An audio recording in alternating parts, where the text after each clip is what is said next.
All right, morning juice. Tito, Jeff Thitoff here with you. Bobby Carpenter to my left. Carp back in the house to my right. Isaiah filling in right now. Filling in-ish for Bodie.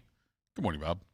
Good morning, Thitoff. How are we doing today, sir? Doing all right. Nice little day out there this morning. I love this kind of weather in the morning like this, getting out, not having to, worry about warming up a car and all that, and the smell of spring and summer in the air, all that kind of crap. I should write a poem about that. Isaiah, how are you, my friend? Doing pretty good this morning. Trying to figure out all these buttons over I there. know what you mean, man. It's still a new studio for you, is what it is now. We are no longer studio virgins here. We have spent some time here, but we will continue to work through this. Lots going on today. Lots to talk about today. Morning Dew sponsored by Riverside Bank of Dublin. 2 hours here on YouTube, the Fan app, Twitter, and Facebook. Catch the show from 10 a.m. to noon on 10 TV Plus. Download the podcast anywhere you get your audio. Lots of NFL talk today, college football. Believe it or not, we'll talk Ohio State football. I know it's surprising to everybody. Last night, Yankees over the Guardians, 7-5 in 10 innings. They play again tonight at 6:40. Padres beat the Reds, 6-2 out there on the West Coast. They go again tonight at 9:40. Spurs beat the Knicks 115-111. We will talk about that one for sure in quick hitters. Knicks lead the series 2-1. Game 4 tomorrow night. Game 4, Hurricanes and Golden Knights, 8 o'clock tonight. Vegas leads that series 2-1. When I say Vegas, what I mean is the Twitterellas lead 2-1. It's a hell of a game on Friday. Was it Saturday night? Saturday it was, yeah. It was. You're right. It was a great game, wasn't it? It was the Stanley Cup Finals have lived up to the hype so far, I would say. They've been very good. The NBA Finals have been great. It's been two really nice series. Advantage sports fans. So anyway, Bob, how was the Memorial? You went out there a few times. We haven't talked since then. It was really good. We got to interview Poston on Thursday. He was one of the early leaders, and ended up pulling out a victory in a playoff there. Played 18, handful of times there. Couple of times there, right. To get the win. So it was awesome to see that for him, getting a chance to talk to him. Great guy. Really enjoyed that. Friday was nice out there. Enjoyed it. The weather was really good all but Saturday afternoon. So if you can get, 3.5 really nice days of weather in the Memorial, I think people will take that. So able to lock that in. That seemed to work out, and enjoyed my time out there. Reese and I were out there on Saturday when they first blew the horn. We were doing a show. We were on from 10 to 1. It was around halfway through the show when they blew the horn. And we had to scramble quickly mid-segment, like in between the segments at the break, to get inside and get all set up again.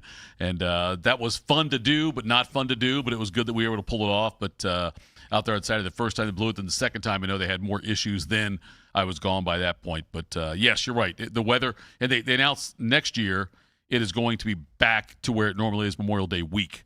Oh, is what really? it'll be. Yeah, they announced it. The reason the move this year was because of the early Memorial Day in the month of May. Next year, when it's back on more of a normal schedule, then you will see it'll be the week of Memorial Day when the tournament goes off. That was announced yesterday. So, all right, Bob, why don't you make me smarter? Time to get smarter. Morning Juice presents Today in History. Here's your professor, Bobby Carpenter. All right, Bob, work your magic. Oh, here we go. It is Tuesday, June 9th, the 160th day of the year. 205 days remaining in this 2026. This date, 1934, the first Donald Duck cartoon debuts with Disney. The Little Wise Hen is released. This date, 1946, one of the great boxers of all time, Joe Louis, knocks out Billy Conn in 8 rounds. Conn is smiling once again. Here's Lewis coming after him. Lewis is short with the left, short with another left hand. And the crowd is yelling to Conn, Billy, move around fast. Conn shoots a right over the head and brings up a short right chop to the jaw. But takes a left jab, and Conn is staggered by a right to the jaw and a left hook to the chin. Conn is down on his back. 3, 4, 5, 6, 7. He's trying to get up. 8, 9, and it's all over. Conn is knocked out. Joe Louis knocks out Billy Conn. Little known fact, Bob, at that point when Joe Louis did that, he was 137 years old. There you go. Oh, goodness. This date, 1959, the USS George Washington is launched. It is the first nuclear-powered ballistic submarine. This date, 1963, Barbra Streisand performs on the Ed Sullivan Show. And then 1 year later, that was 63, and then 1964, Jack Nicklaus wins the British Open. The large gallery sees Nicklaus still with a chance to make history. History in the making is what it is, as Nicklaus sinks his final putt for a 70 to beat Jacobs by 2 strokes. The first man in 32 years of Masters play to get the emblematic Masters jacket in successive years, and the record purse that goes with it. This date, 1973, Secretariat wins the Triple Crown. They're in the stretch. Secretariat has opened a 22-length lead. He is going to be the Triple Crown winner. Here comes Secretariat to the wire. An unbelievable, an amazing performance. He hits the finish 25 lengths in front. It's going to be Tito second, My Gallant third, Private Smiles fourth, and Sham, who had it today, dropped back to fifth. An amazing, unbelievable performance by this miracle horse. And look at Mrs. Sweetie. She's having the time of her life. That was an amazing. If you watch the video, see how far in front Secretariat was in that race. It's amazing. Oh, 22 lengths. It's just you can say 22 lengths. Like if you look at it though and see it, it's just incredible how far out in front. Yeah, there was no one on the backstretch. Right. At all. It was home stretch. It was pretty darn amazing watching that thing. One of the more impressive feats in all of sport. This date, 1978, Tina Turner opens the biopic What's Love Got to Do with It. 1984, they celebrate Donald Duck's 50th birthday. What's funny? Just glad we got that. Hey. It opened 5-0. Yeah, it opened up in 34, 84. You get the 50th birthday. Heck, 90th. He'll be to his 100th here soon. Yeah. Buddy the Ageless Wonder. Still not wearing any pants. And in 2000, Winnie the Pooh. Exactly. Yeah, you could host on the weekend because some of the promos on the weekend say we're not wearing pants, so it could be that. And then in 2007, Rihanna hits #1 with Umbrella. You can stand under my umbrella. You can stand under my umbrella. Under my umbrella. There we go. And some birthdays today. He's going to do it. He's going to beat cancer. He's 87 years old today. The voice of NCAA basketball, Mr. Dick Vitale. He looks at the three, knocks it down. Jerome Shepard. It's wacky time. It's showtime. It's party time. Stores, Connecticut, the capital of the basketball world. That's the second time tonight the Huskies have led in a 3-point margin. Their largest lead, 6:15. Whoa! Oh! What a big jam! Whoa! Took it in his hands and said, up and away. Dipsy-doo, Dunkaroo. I don't want to get paid tonight. This is too good. Please don't end. Don't say that. They'll hear you in Bristol. He drives in a three. One big shot after another. College hoops. It doesn't get any better, baby. Didn't get any better than that. Mr. Dick Vitale turning 65 today. Mr. Michael J. Fox. Hey, guys, you gotta get back in there and finish the dance. Hey, man, look at Marvin's hand. He can't play with his hand like that, and we can't play without him. Yeah, well, look, Marvin, you gotta play. See, that's where they kiss for the first time on the dance floor, and if there's no music, they can't dance. If they can't dance, they can't kiss. If they can't kiss, they can't fall in love, and I'm history. Hey, man, the dance is over, unless you know somebody else that can play the guitar.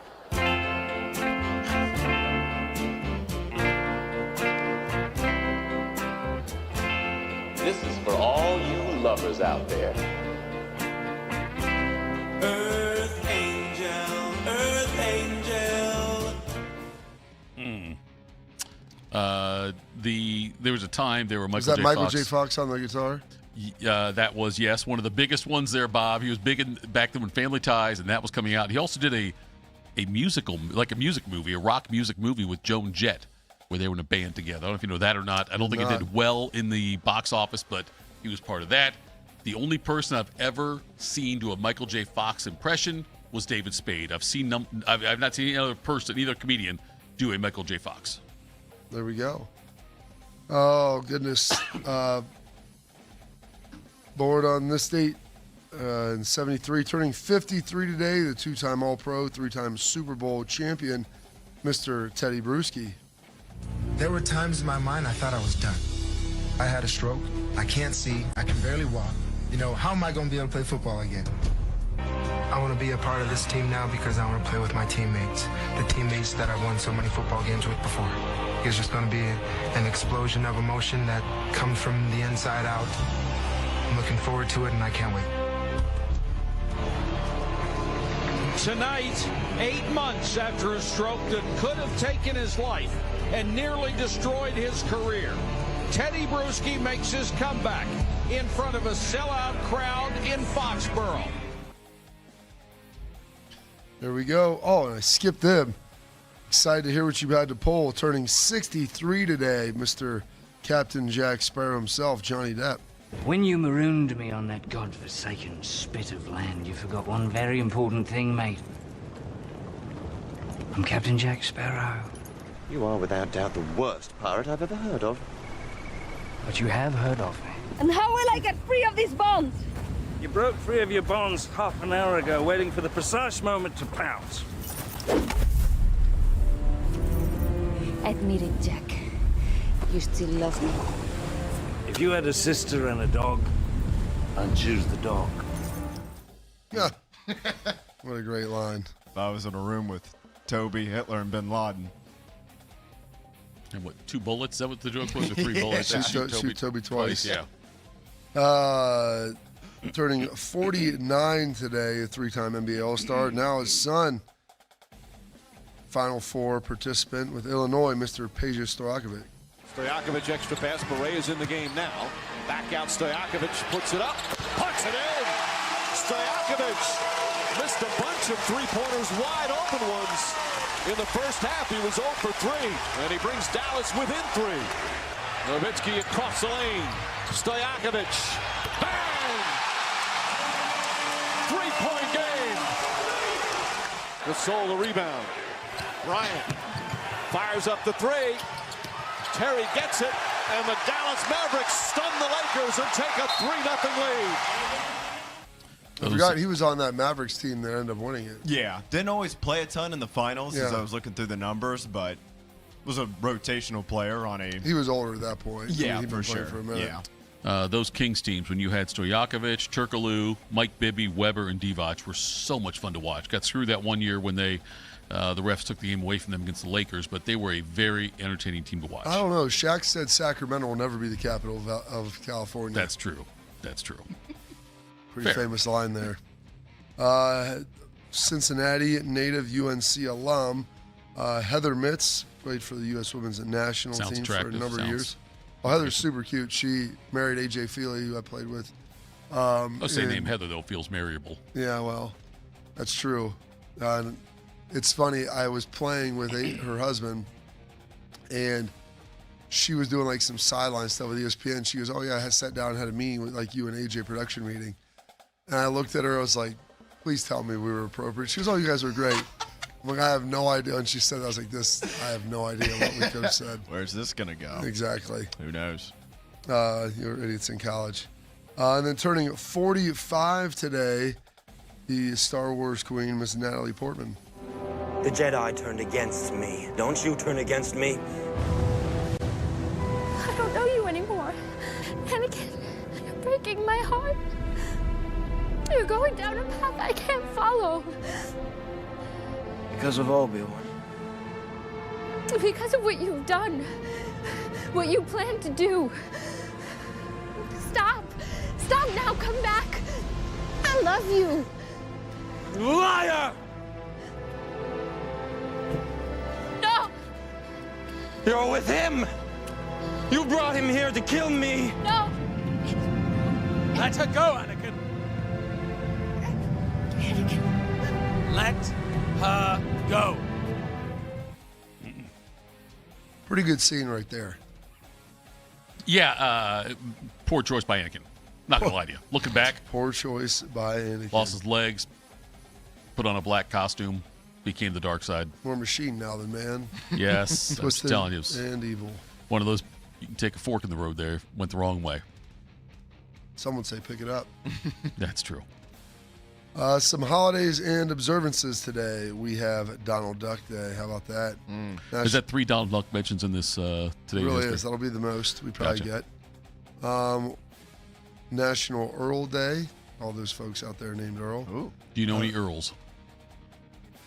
No. Name an Earl you know right now in your life. Anybody here in this room. Is he alive or dead? Somebody you've met named Earl. Bruce. Okay, Earl Bruce. Exactly. Alex Earl. That's fine. No, it's fine. That's fine. I'm trying to ask anybody else. Tom Brady, right? What's that? Alex Earl. Isn't she dating Tom Brady? Is that who Tom's dating now? I thought. I don't know. That's what I'm saying. Okay, we got 1 Earl so far among the 4 of us. We all got know 2. We're going to count Alex Earl.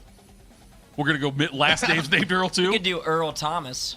There's another one. Okay, now we're up You've to met 3. Earl Thomas? Yeah, I haven't met Earl Thomas. Has Bodie met Alex Earl? That's what I'm trying to say. I Any hope Earls? so. I don't think I know any Earls. I know there's Earl Campbell for your dad, Bob. You met Earl Campbell, though, I'm sure, right? Yeah. Okay, so there's none. There's no other Earls, though, born after Earl Campbell. How about one that plays for Ohio State? Which Earl is that? Oh, the defensive back, right? Earl Little Jr. Earl Little Jr. Okay. I mean, I feel like we're striking out on this, though. No, I don't think we're. Bob, you could. There's not many Earls. We just had to. So there's any Earls born after him? Like there's one that's. There's 20, one. 22. Okay, there's right one. Now. You can't count Ace Earl, Celtic great from Iowa. You don't know him, Bodie, because he was younger. Okay, I can't think. I'm saying Earl's not a very common name anymore. Earl Woods. Okay, born after or before Earl Campbell. True. You're looking him up now, Bob. So I didn't look him up. I just wanted to confirm.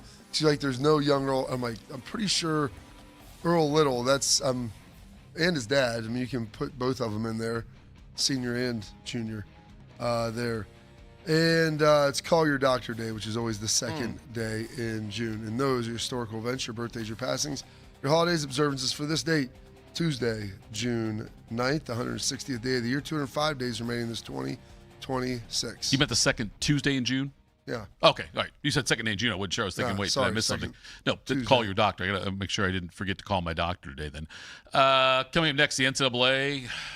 And who knows what rules they have or what they can enforce. We'll do that next. Morning Juice. At QC Kinetics Columbus, patients find lasting joint pain relief. Regenerative treatments help repair damaged tissue. No surgery, downtime, or steroids. So after I got done playing football, I still like to work out. Go do all of the activities that I love so much. And unfortunately, I started having a little bit of pain in my knee. That's when I went and saw my friends at QC Kinetics. We were able to go in there, get the consultation, get treated, and now my knees, well, they're as good as new. Call QC Kinetics today for your free consultation. Better starts here. What's the best way to make sure you don't miss any of your favorite fan shows? Oh no. Download the Fan app, silly. Ah, damn it, I knew that. App Store, Google Play, or just scream right at your phone. Psst, you can also listen to Buckeye games. Do it now. We have a desire and passion for great customer service. Every detail is important to us. From your first phone call to the end of the project, Newman is here to help you every step of the way. We're here to educate you so you understand what's happening with your roof. We're in your corner to help you be confident in your decision. After all, when your name is on it, it just means more. We are Newman. Since 1969, Germain Toyota of Columbus has been delivering an exceptional experience to Central Ohio drivers. Whether it's versatile SUVs, stylish trucks, or efficient hybrids, Germain Toyota has a great selection of new and pre-owned vehicles at customer-friendly rates, backed by 2 years of maintenance with Toyota Care and same-day service from our trusted team of technicians. Experience the difference with every drive at Germain Toyota of Columbus.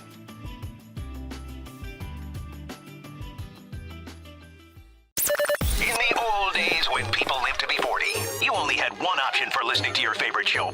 But now, ooh, baby, radio, podcast, the Fan app, and YouTube, just to name a few, live or on demand. You have no excuses. The Fan.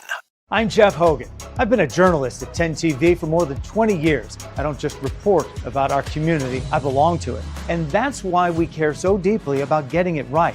And when local journalism is done right, it moves. It moves you to act, to speak up, or lend a hand. And yes, it moves your heart through the kind of human storytelling that stays with you wherever you are. And at 10 TV, we're here for all of it. These are the stories that move Central Ohio. Delaware County Veteran Services is a county office that faithfully assists veterans of Delaware County. Although not the Department of Veterans Affairs, we help veterans and their dependents navigate through the process of applying for benefits administered by the VA, and we provide transportation to VA medical facilities. So if you're a military veteran or a spouse of a veteran, schedule your appointment today. A wide range of VA and local benefits may be available to you. Delaware County Veterans Services, conveniently located in the historic courthouse in Delaware. Tito has had 2 wives. They've both been named Heather. If you know someone named Heather, please warn her. This is Morning Juice. All right, Bob, a Texas judge has told Brendon Sorsby, hey, you can play. He's been granted a temporary injunction against the NCAA. As of right now, as we sit here today, he's free to rejoin the team. And we'll have to sit out the first 2 games of the season, according to this injunction. That's what his lawyers had proposed to the NCAA in the first place. So he missed the games against Abilene Christian and Oregon State. Not Texas, which I'm assume now they don't want to play Texas. They'll say, tap the brakes on that. But anyway, as of right now, though, Bob, Sorsby not eligible the first 2 games, but is eligible to be back on the team, allowed to practice with them and all of that, and be part of team activities until someone says otherwise. What does this mean, you think, Bob, for college football going forward? Because this seems like it's a seismic incident right here. The fact that the courts are saying, hey, you know what? Yeah, we know you gambled. We probably should ban you. Bet on your own team. You're Pete Rose light, but you can still play. Really bet on him to win, Thitoff. I understand that, Bob. I got it. I know. Listen, they always say bet on yourself. Yes. He said, okay. Yeah, other guys have bet on themselves before when it comes to a contract year, and no one's got a problem with that. Yeah. But why not bet on yourself here? So what's interesting is Iowa State, gosh, and I can't remember the quarterback, his name. An Iowa State quarterback? Yes. Or something. It wasn't that. Oh. Hunter Deckers. Hunter Deckers Yep. was caught gambling on his team. What happened? They booted him. Didn't play anymore. What happened to Sorsby? We'll get an injunction. Hey, good news.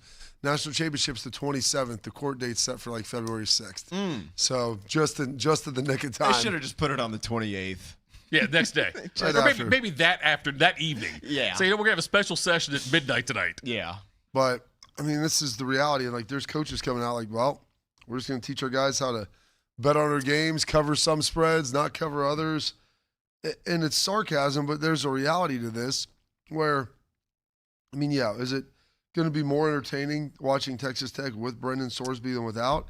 Yeah. There'll be a team that can contend for a national championship probably. But the reality is, like, this is a rule that supersedes football, that supersedes the NCAA, everything. Like, you've never betting on your own team. I'm not talking about betting on other games within your sport or other sports or other nonsense. Like, Rick Neuheisel, they suspended and took away his games when he was coaching at Washington because he was involved in a college basketball pool that had like a bracket that had like a $20 buy-in. He lost his job for that. I mean, this is what one Big 12 coach told ESPN after the ruling came down. If this is the precedent, then I owe it to my players to bring in people from Las Vegas to teach us how to gamble. Then collectively, we need to decide which games we will play hard in to cover the spread and which ones we won't. I'm supposed to do what's best for my players, and in that case, and in this case, they would be able to make a lot of money betting on our games. That's the precedent for me. It feels to obviously me very tongue-in-cheek, but it feels to me, though, Bo, like now it's a situation where sports, and there's always been a line between sports and entertainment. And, when you go to a movie, typically you don't know how it's going to end. And sports, I know you haven't always known it, but you always thought, well, the script will play out based on the players and the teams and how well they function, how well they execute. Now it feels to me like, when I'm watching sports, I'm not watching for athletic greatness and big-time moments. I'm watching for the ending, and who the hell knows what it'll be, just because of the fact that there's money involved now so much. And the fact the NCAA says we don't care. Well, you don't have to wait till the end. You can do some in-game stuff, too. That's true. You do in-game betting on that one. You're right. You can do that. But, Bob, you mentioned the Neuheisel thing. But we can do that going all the way back to Tressel and, and Terrell Pryor and DeVere and those guys with Tattoo Gate and how some of those guys, the penalties they endured for what they did, which was so much more minor, so much less than what is going on right now with Sorsby. And it's just – This is the one thing that you do that impacts the integrity of the game. Yeah. Like of all the other stuff, amateurism and between this and probably any type of performance enhancement that will give you an advantage in the game and or some sort of procuring of information from the other team like that, to your point, that impacts the outcome of the game. Not on, immature status or any of this other nonsense, and not, recruiting violations, you were able to get this player. I mean, actually giving you an advantage or doing something in the game that was going to potentially substantively change the outcome. And the fact you had a judge that just said, okay, we'll punt on this, knowing what punting on this means, and then say, we'll tackle it later. Like, I mean, people are blown away by this, and they rightfully should be. I saw Bill Conley of ESPN tweet something out along the lines of like 99.9% of the time with all the mess that college athletics has become the last few years, we always use the term slippery slope. 99.9% of the time, it's like, it might be fine. This actually might be the 0.1% where it's just like genuinely, what are we doing here? Like, is this the bridge that we've crossed that is just too far? I know it used to be okay. I'm not sure if it still is. It might still be. Where boxers and golfers could bet on themselves to win events, to win matches. And I don't know if that changes how either of you feel about this. That if you're – I know we said it as a joke, though, Bob. Yeah, Pete Rose, he bet on his team to win, probably. But that was a manager who could manipulate the bullpen to a way in the lineups to where – Was he still playing when he was betting, too? I believe he was still playing, if I'm not Pinch mistaken. Hit himself. What I'm saying, though, Bob, is he was also the one, though, making the changes in the bullpen. Like, he might put a pitcher in a situation he normally wouldn't because he wants to win that, which would jeopardize the team winning the next game. But if it's a player who is a current player betting on his team, betting on himself to win, not to lose, not to shave points, or not to throw a game, does that change either of yours perspective on this? Explain that again. Okay. So Pete Rose. Yeah, I understand. Okay. Bet to win impacts maybe the entirety of the season, what games he was betting on. Yes. Yeah. Okay. Given the fact that maybe the games you're more heavily invested in, you're going to try to win a little more. Sure. If Sorsby is betting, let's just go like say he's the starting quarterback at Texas Tech, and he thinks his team will win. He's got him on the money line to win. Does that change either of yours perspective versus if he's betting on his team to lose as a starting quarterback? Well, if he bets on his team to lose, then he should probably never play sports again. Okay. You said that now, but if he bets him to win, I don't. You still feel the same way. To me, this is full. Like, there is no gray area with this. To me, it's black and white. I don't think he should ever.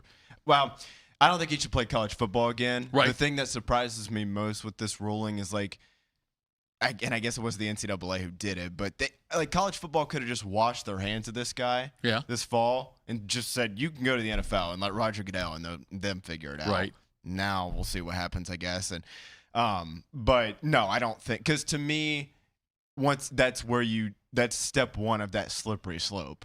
I mean, it's pretty easy to go back and look at the Guardians pitchers, and it's like, they threw one ball to one batter in a 162-game season. Right. But one pitch becomes 2. Right. Becomes 5.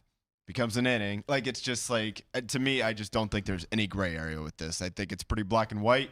You should not be able to gamble on one play. Run or pass. Right. The coin toss of the Texas Tech Week 1 game. I don't think you should be able to do it in the sport you're playing, at least. Not even the coin toss? Not even the coin toss. I would go out there that's more on the ref. That's a game of chance. Just be a contest objector. That would be the thing.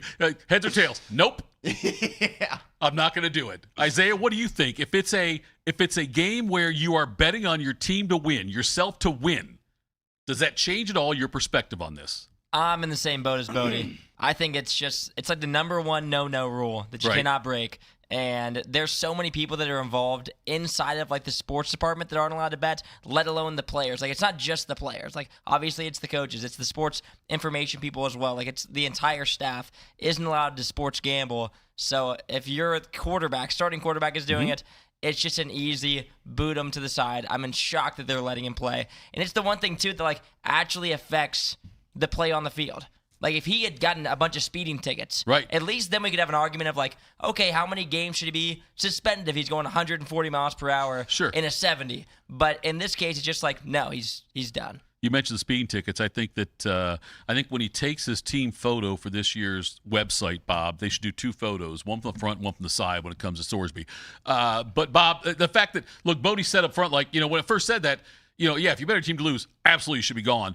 And he backed up and said, if you bet it all on the game, you should be gone. But the first thought is, if you bet on a team to lose, you should be gone. And that's where I think that some people may look at it differently. And that was Rose's argument. Not that it was right, but Pete Rose, obviously, R-I-H, whatever the H is. Pete Rose is definitely staring down on us. He's staring down on us? Yeah. You think he's up there? Why not?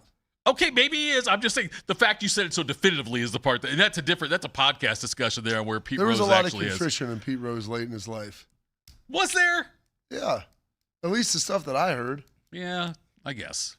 What do you mean, yeah, you guess? I'm trying to think. I just remember I'm remembering the bold statements he made at the time. Like, yeah, that was 30 years before. At the end, you listen to a broken and sad old man who probably did have legitimate remorse. I'm not going to sit here and tell you what's in his heart and everything there and testify to all of that. But at least superficially, the things that he was saying sounded as if a guy that had genuine remorse.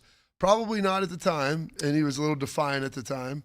But as he got 30 years later, realized he was never going to get in the Hall of Fame when he was alive, I think that there probably was some legitimate remorse for that. I hope he is looking down on us, Bob, because Pete was one of my favorite baseball players when I first started liking the sport. He did cause me 2 injuries, though, because I did try to do a belly flop, headfirst slide when I was younger a couple times, and one time the field we were on was a city field that had some rocks there in the dirt and did not end well for me. The Big Ten, Tony Petit is talking about doing a ban on all teams, athletic teams, scheduling Texas Tech. I know that Georgia's done the same thing. Donald Sterling. Who's the commissioner? Adam Silver. Adam's going to ban Donald Sterling for life. So are you okay with, because it's Texas Tech's quarterback, who has not played a down yet for Texas Tech, is what is causing different, like Georgia and also now maybe the Big Ten, from banning every sport. That Georgia really gets on their high horse. Oh, yeah. It's fantastic. We would never. No, we would speed. Like we joke, and Isaiah made the joke about that. The speeding, and listen, those are 2 different things, but let's not act like we're above all reproach, and we're going to be take the moral high ground on this. Get off your high horse, Red. We had a player kill another person in a high-speed wreck. By the way, that didn't deter us. We continued to drive at high speeds, undeterred. So, are you okay, Bob, with the Big Ten? Do you think it's just? Do you think that it is the right move for the Big Ten to even discuss saying, you know what, your synchronized swimming team no longer welcome here? I don't know. It's tough trying to determine this because, like, the guys in the other sports, the players in the other sports didn't do anything. Right. It's like they're going to ban them just because they went to the school. They didn't know Brendon Sorsby was going to be there when they got there and everything. So I understand that Texas Tech, yes, should they have done this?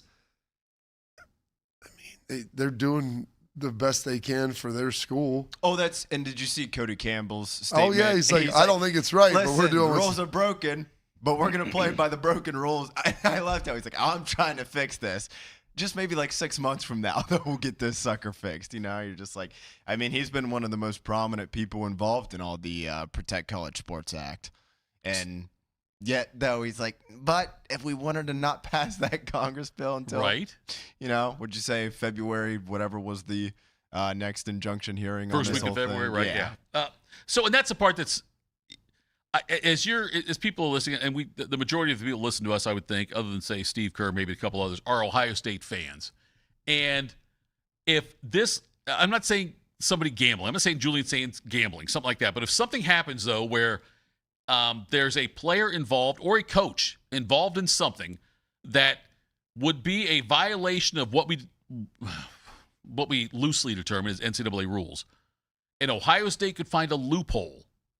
Or find something like this. It's not even a loophole. It's just, look, you got a Texas judge who probably came in wearing a Texas Tech hat in maybe full uniform, to make the injunction for this, to allow this guy, Sorsby, right now to be on the team and play, other than the 2-game suspension, though. But would Ohio State fans have a similar – we can sit here right now, Bob Winkler, and say, you know what, this is wrong, this is stupid, this is bad.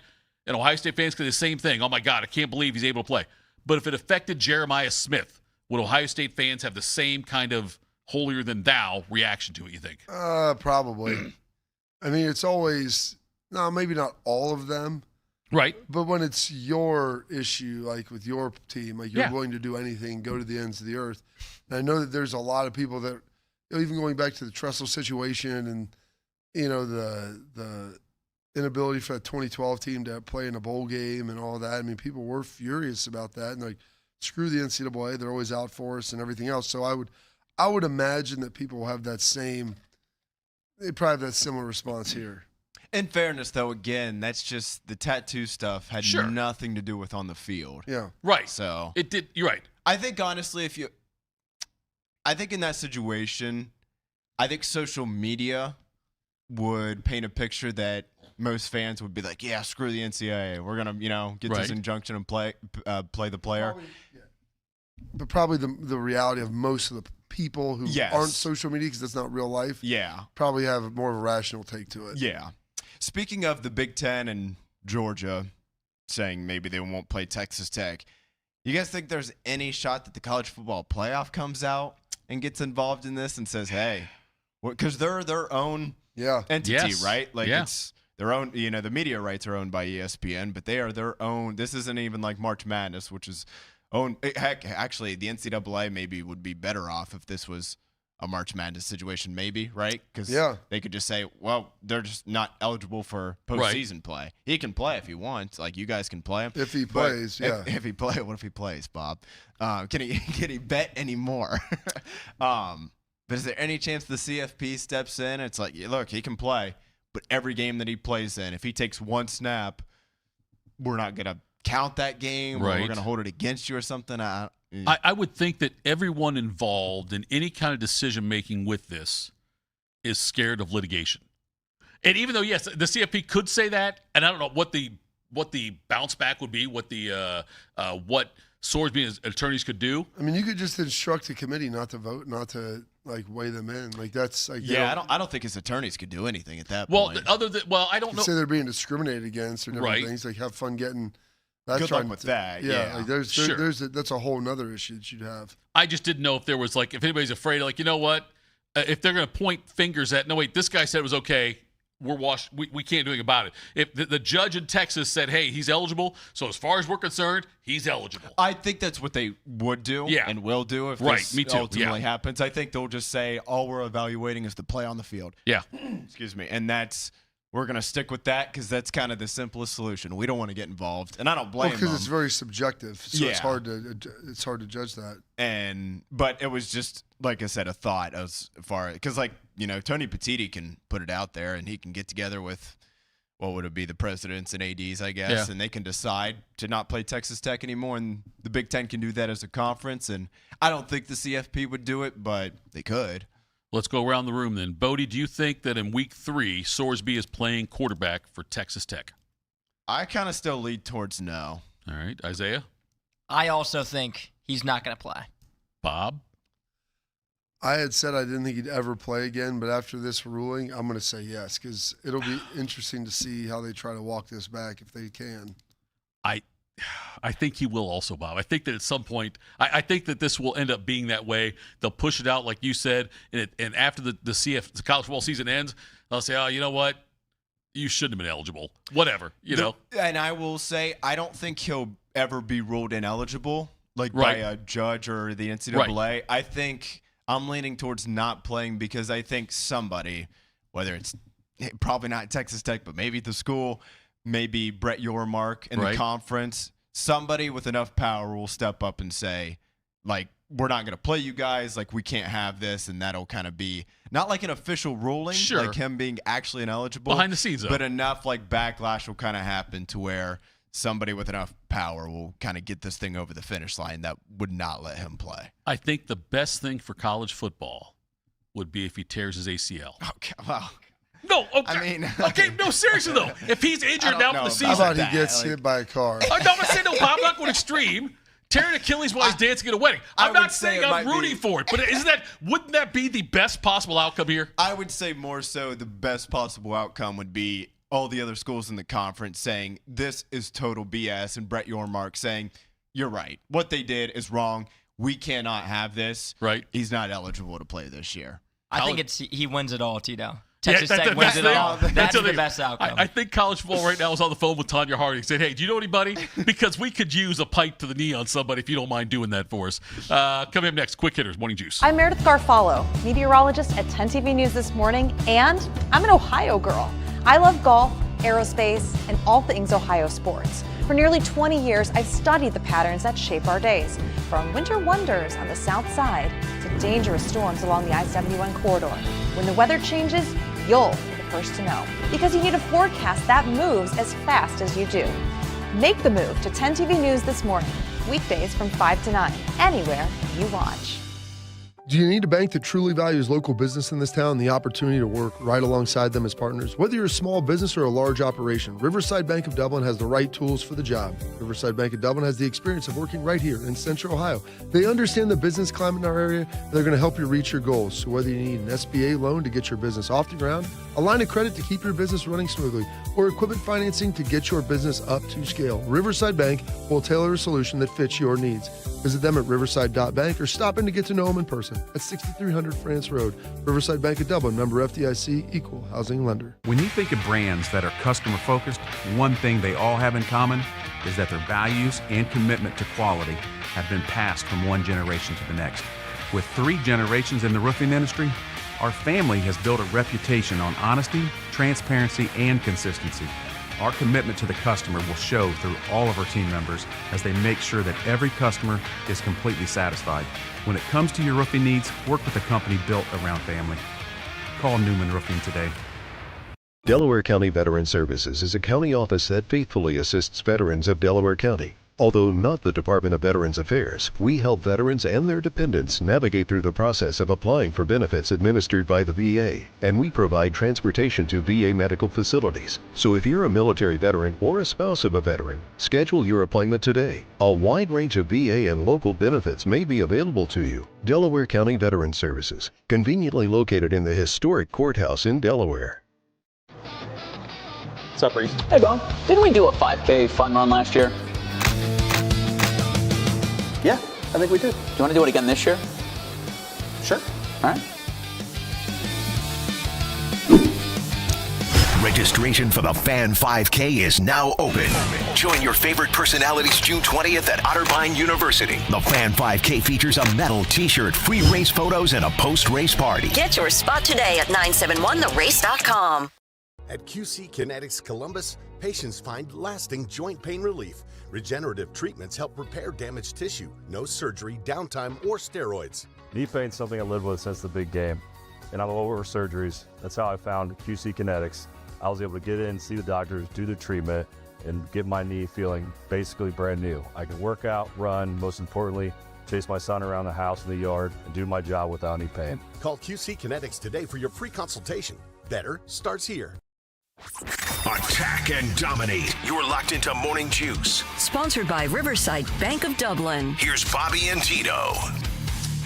Morning Juice. It's a 4-man weave today. It is Tito. It is Bobby. It is Isaiah. It is Bodie Wells. And now, Isaiah takes the wheel.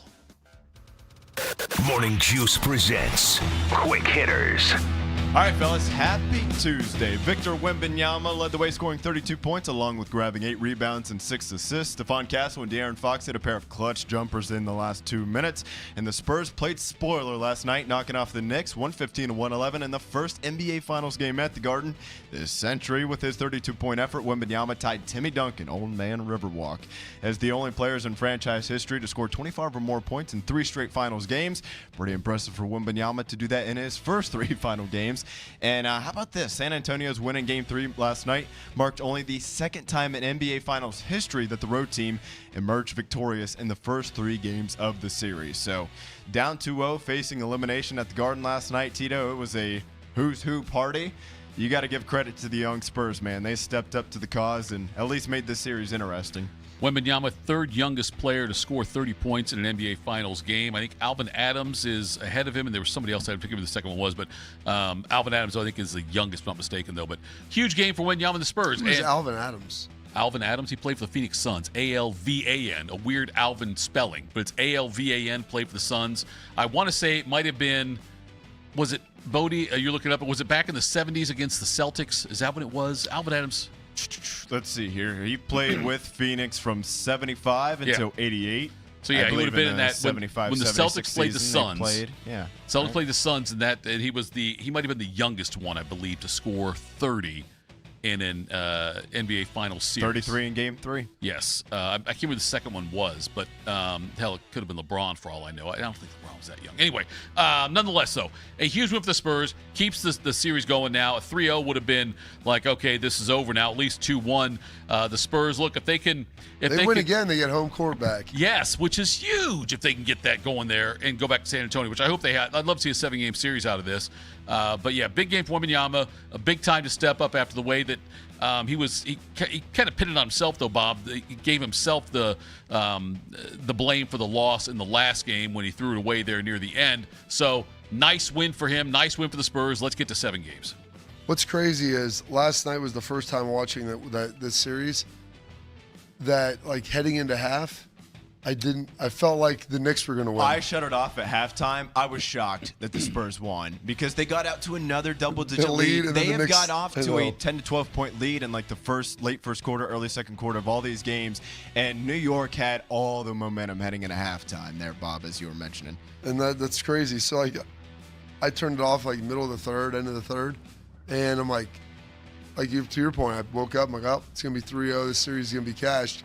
False. They flipped that thing on their head, got the win. Like you said, and there's the games that they were winning at half, at home, feeling good about it, even into the third. And then this is on the road. I can only imagine the environment last night. They said you couldn't even hear whistles. Yeah. It was so loud. And then that's the one where they're able to come back after big lead, give it away, and then they're able to wrestle that thing back and help take advantage of it and get a win. They get one more, and then they're back in the driver's seat. Yeah. Magic, the youngest. Is the setup, is it 2-3-2 or is it 2-2-1-1-1? 2-2-1-1-1. I couldn't remember when they switched that because it always used to be 2-3-2 in the finals. Yeah. For a long time. It probably switched, I'd say it's about a decade now if I had to, because I know at least 2016 when the Cavs beat the Warriors, it was 2-2-1-1-1. So it was somewhere in the I would say the last 13, years, 14, 15 range there. Magic, 20 years old in 276 days when he scored 42 points in Game 6 of that NBA Finals when he took over at center for Kareem when Kareem had the, I don't know if it's headache or ankle injury. It might have been migraines why he didn't play. And then Alvin Adams was second on that one. Victor Wembanyama is third now on the list. Mike Brown complained about the disparity in free throws. I love it when coaches do that as a 4-point loss, and that's what he wants to point to. As far as the celebrities go last night, that was just like they couldn't get the camera. There wasn't enough camera shots to get enough celebrities in there. You still think Knicks or you think Spurs in this series? Yeah, you think Knicks, Bob? You still take the Knicks? I'm not going to put a gun to your head. I like the Spurs beforehand. I'm gonna roll with the Spurs. All right. I think they've honestly played better basketball in the series. Better. Kenny Atkinson. I don't know if we the analytics. We're up 3-0 right now. The analytics. They may have won 4 games of the 3. They played they basically just gave it away at the end of some of games 1 and 2. Especially game 2. Game 2, they had that thing and gave it back. So I think that they've actually played better basketball. They're a younger team, at least. That's the thing for me. I think these games will keep being close, and I just trust the Knicks to find a way to win 2 more before San Antonio wins 3 more. And that's fair. Next up here, guys, a little bit of NBA, but mostly NFL on this one. I thought this was pretty interesting. Albert Breer had a great story that he wrote late last week, giving all of the behind the scenes on the Browns and Rams blockbuster Myles Garrett trade. And one detail in particular jumped out to me that I thought I would bring up here and share with you guys. Here's what Breer wrote. Andrew Berry, the Browns general manager, is part of a sort of think tank / buddy group of executives across sports that include St. Louis Cardinals president of baseball operations Chaim Bloom, Oklahoma City Thunder general manager manager Sam Presti and Pittsburgh Penguins GM Kyle Dubois. Dubois, sure. I don't know. Not super locked into the Penguins there, as that wasn't apparent enough. And both Bloom and Presti had been in Barry's shoes. Bloom, he traded away Mookie Betts. The Red Sox basically haven't been the same since. And then Presti, he, of course, made the trade that is the gift that keeps on giving for Oklahoma City.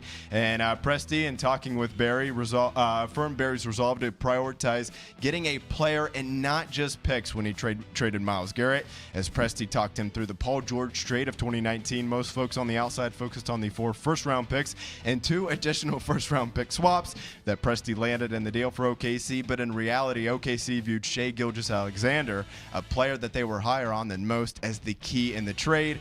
That's worked out pretty well. He has won 2 MVPs in a row and was the best player on last year's title team. But, Carp, I'm not sure how unique this is to executives reaching out across different leagues. They're also different. We'll never see an NFL trade that has 6 first-round picks like that one. But, I don't know. I read that. It was a great piece. I read it last night. And it was pretty long, so you got to carve some time out to get through it. But a bunch of great details between everything that went into the trade. And I thought that one was kind of particular. That Andrew Barry, I don't know that the Browns are ready to become Oklahoma City, unfortunately.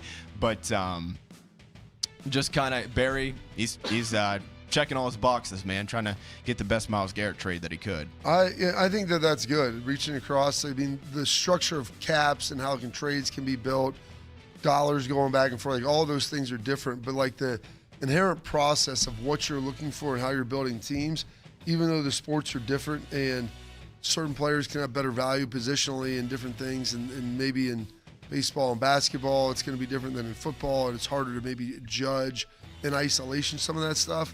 But I love this because it's how people look at it. Like, what are you trying to get accomplished with this? Like, what do you need? What's your timeline to be good? And like you said, picks are great, but you have to land on the picks, as opposed to getting a guy who's still under salary control for the next couple of years, who's still a really good player. Yeah. So it's also, when you say it's different, it's very different because like the Rams have shown with the F them picks mentality, they can be successful. Yeah.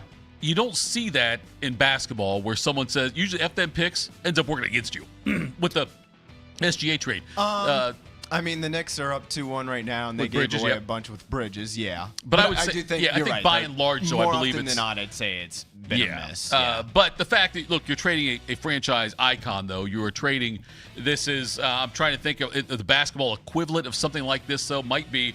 And because, like, SGA wasn't, and Bridges weren't like these super duper stars they got traded. Yeah, Barkley they might Myles be the Garrett, Barkley might be the one that I would say, you know what? Like Barkley got traded, he was still in his prime, had an MVP season after he got traded from the Sixers to the Suns. But there's not many times in the NBA that happens where the guy's at the apex or near the apex, hasn't quite reached it yet. But Barkley had his best season with Phoenix in the NBA after he got traded to Philadelphia. But look, I like the due diligence. I think it was a very smart trade for the Browns. I gave them plenty of flowers in their offseason so far. We'll see if it works out, but I think it was the right trade to make for the Browns at the time. Yeah. Next up here, we'll kind of, speaking of Sam Presti, the Oklahoma City Thunder general manager met with the media on Monday for their typical end-of-season presser as OKC was bounced a couple weeks ago in Game 7 of the Western Conference Finals against San Antonio. And one of his answers was certainly making the rounds yesterday. Here's what he had to say. When he was asked about SGA's ability to consistently draw fouls, some people might call that flopping, and the criticism that follows the back-to-back MVP because of that, Presti said, quote, he's playing against 6 people. He's got 5 defenders, and the 6th defender is social media. That's a reality, and he's not going to be the last player that the machine decides to target. He drew a lot more fouls before we got much better. When we got better, obviously, people pay more attention to him. So, Tito, I don't know that that's the greatest quote in the world. I will give him credit for at least acknowledging SGA is not the only guy to deal with that, but come on, man. The whole, 6 defenders and one of them is social media that's just the world we live in, unfortunately. If you want to Google NBA star players flopping, you'll see LeBron on there quite a bit. The flopping didn't happen back when in the 80s when you had Bird, Magic, Michael, and those guys out there playing. Flopping didn't happen because the refs let you have – there was on-court justice with things like that. On-court justice. Hey, look, when Parrish decked Lambeer in the throat or whatever it was, and there wasn't a foul called right in front of a ref, that was amazing. That kind of stuff doesn't happen where you'll get the call, the foul will be called now in a flagrant 1, 2, 3, whatever it's going to be, yellow card, red card, whatever they got in the NBA. Now, I can't remember. But anyway, I don't have SGA. Look, do I wish NBA players? I also wish soccer players didn't flop. But you touch a guy, right? When you add a lot of foreigners into the NBA, you're going to get a lot of foreign sports nonsense, which is what they did.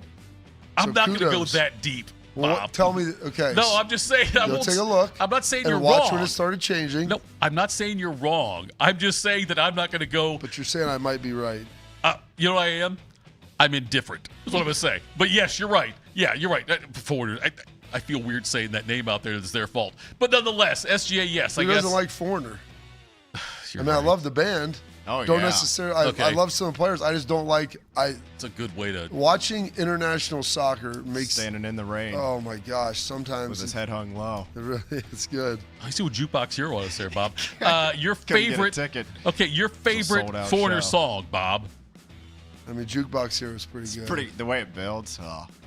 They got a lot of hits though. They do. I Want to Know What Love Is was later, a ballady kind of thing. It wasn't bad. It's cool when they have the. I want you to show me. I'm not going to do it when the cameras are on, Bob. Old studio, I could have done it, but not in the new studio. But it was it was better when they had in the video they had like this choir singing it. I think with rock songs, when you get a choir involved, it takes it to the next level. Nancy Wilson of Heart, when Heart did Stairway to Heaven with the choir in front of Robert Plant and Jimmy Page, that. There we go. Elevated it. I think that's what it is for Foreigner. I love a good choir. Cold as Ice. Cold as Ice is pretty good. Pretty good. Yeah. All right. I'm impressed with Bodie's catalog of Foreigner. I like Foreigner. Yeah. The fact that Bodie started quoting Jukebox Hero. I don't know. I know more old music than new music, honestly. Bob, you would know this. When is the next round of balloting for Employee of the Quarter? It's not Employee of the Month anymore. When is the next balloting? Do you know? January, February, March, April, May, June. So yeah, Q2. So probably coming up. Ooh. I think Bodie may have just now earned a couple of votes if anybody's listening. I will say, too, there was somebody that I just could not think of when you mentioned peak players in the NBA being traded. Yeah. The Mavs did trade Luka Doncic last February. They didn't know what they gave him away. That's different. No, they discarded him. But it does happen in the NBA. Right, it does. NFL, it's been a much more recent trend. I mean, Kawhi Leonard got traded. Shaq was you know when we left Orlando? Giannis is about to get traded. Yeah. He was a free agent. I thought they signed and traded. No, he had it out in his contract. This is back before all those things. You could argue that Cleveland traded LeBron to Miami on a sign and trade. Technically, LeBron traded himself. I think is what happened. He took his talents to South Beach. Then Dan Gilbert said, "Wait a second." Yeah, right. Maybe this is something that we should get something back for him. All right, coming up next, folks. How do Ohio State fans feel about Ohio State football? Ooh. We'll dive into that next. Morning Juice. I'm Yolanda Harris. I'm a journalist at 10 TV News. I grew up here, and after 25 years of telling this community stories, this place still means so much to me. When I'm not in the newsroom, I'm usually out supporting the same people and causes I care deeply about. I don't just report about our community, I belong to it. What happens here affects us all, and that's why we care so deeply about getting it right.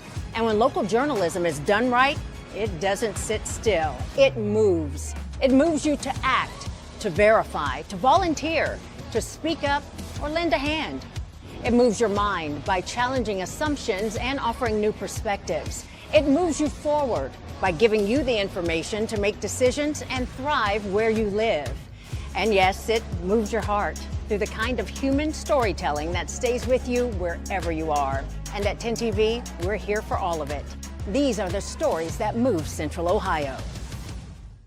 Delaware County Veterans Services is ready to help you access VA benefits, emergency financial assistance, dental and medical grants, transportation, and more. Give Delaware County Veterans Services a call, 740-833-2010 to schedule an appointment.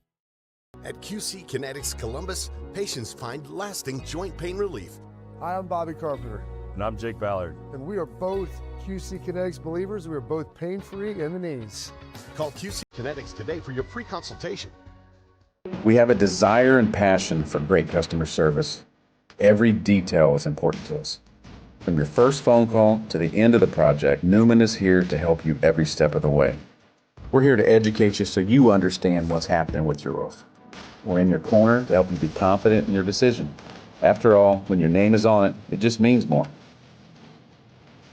We are Newman.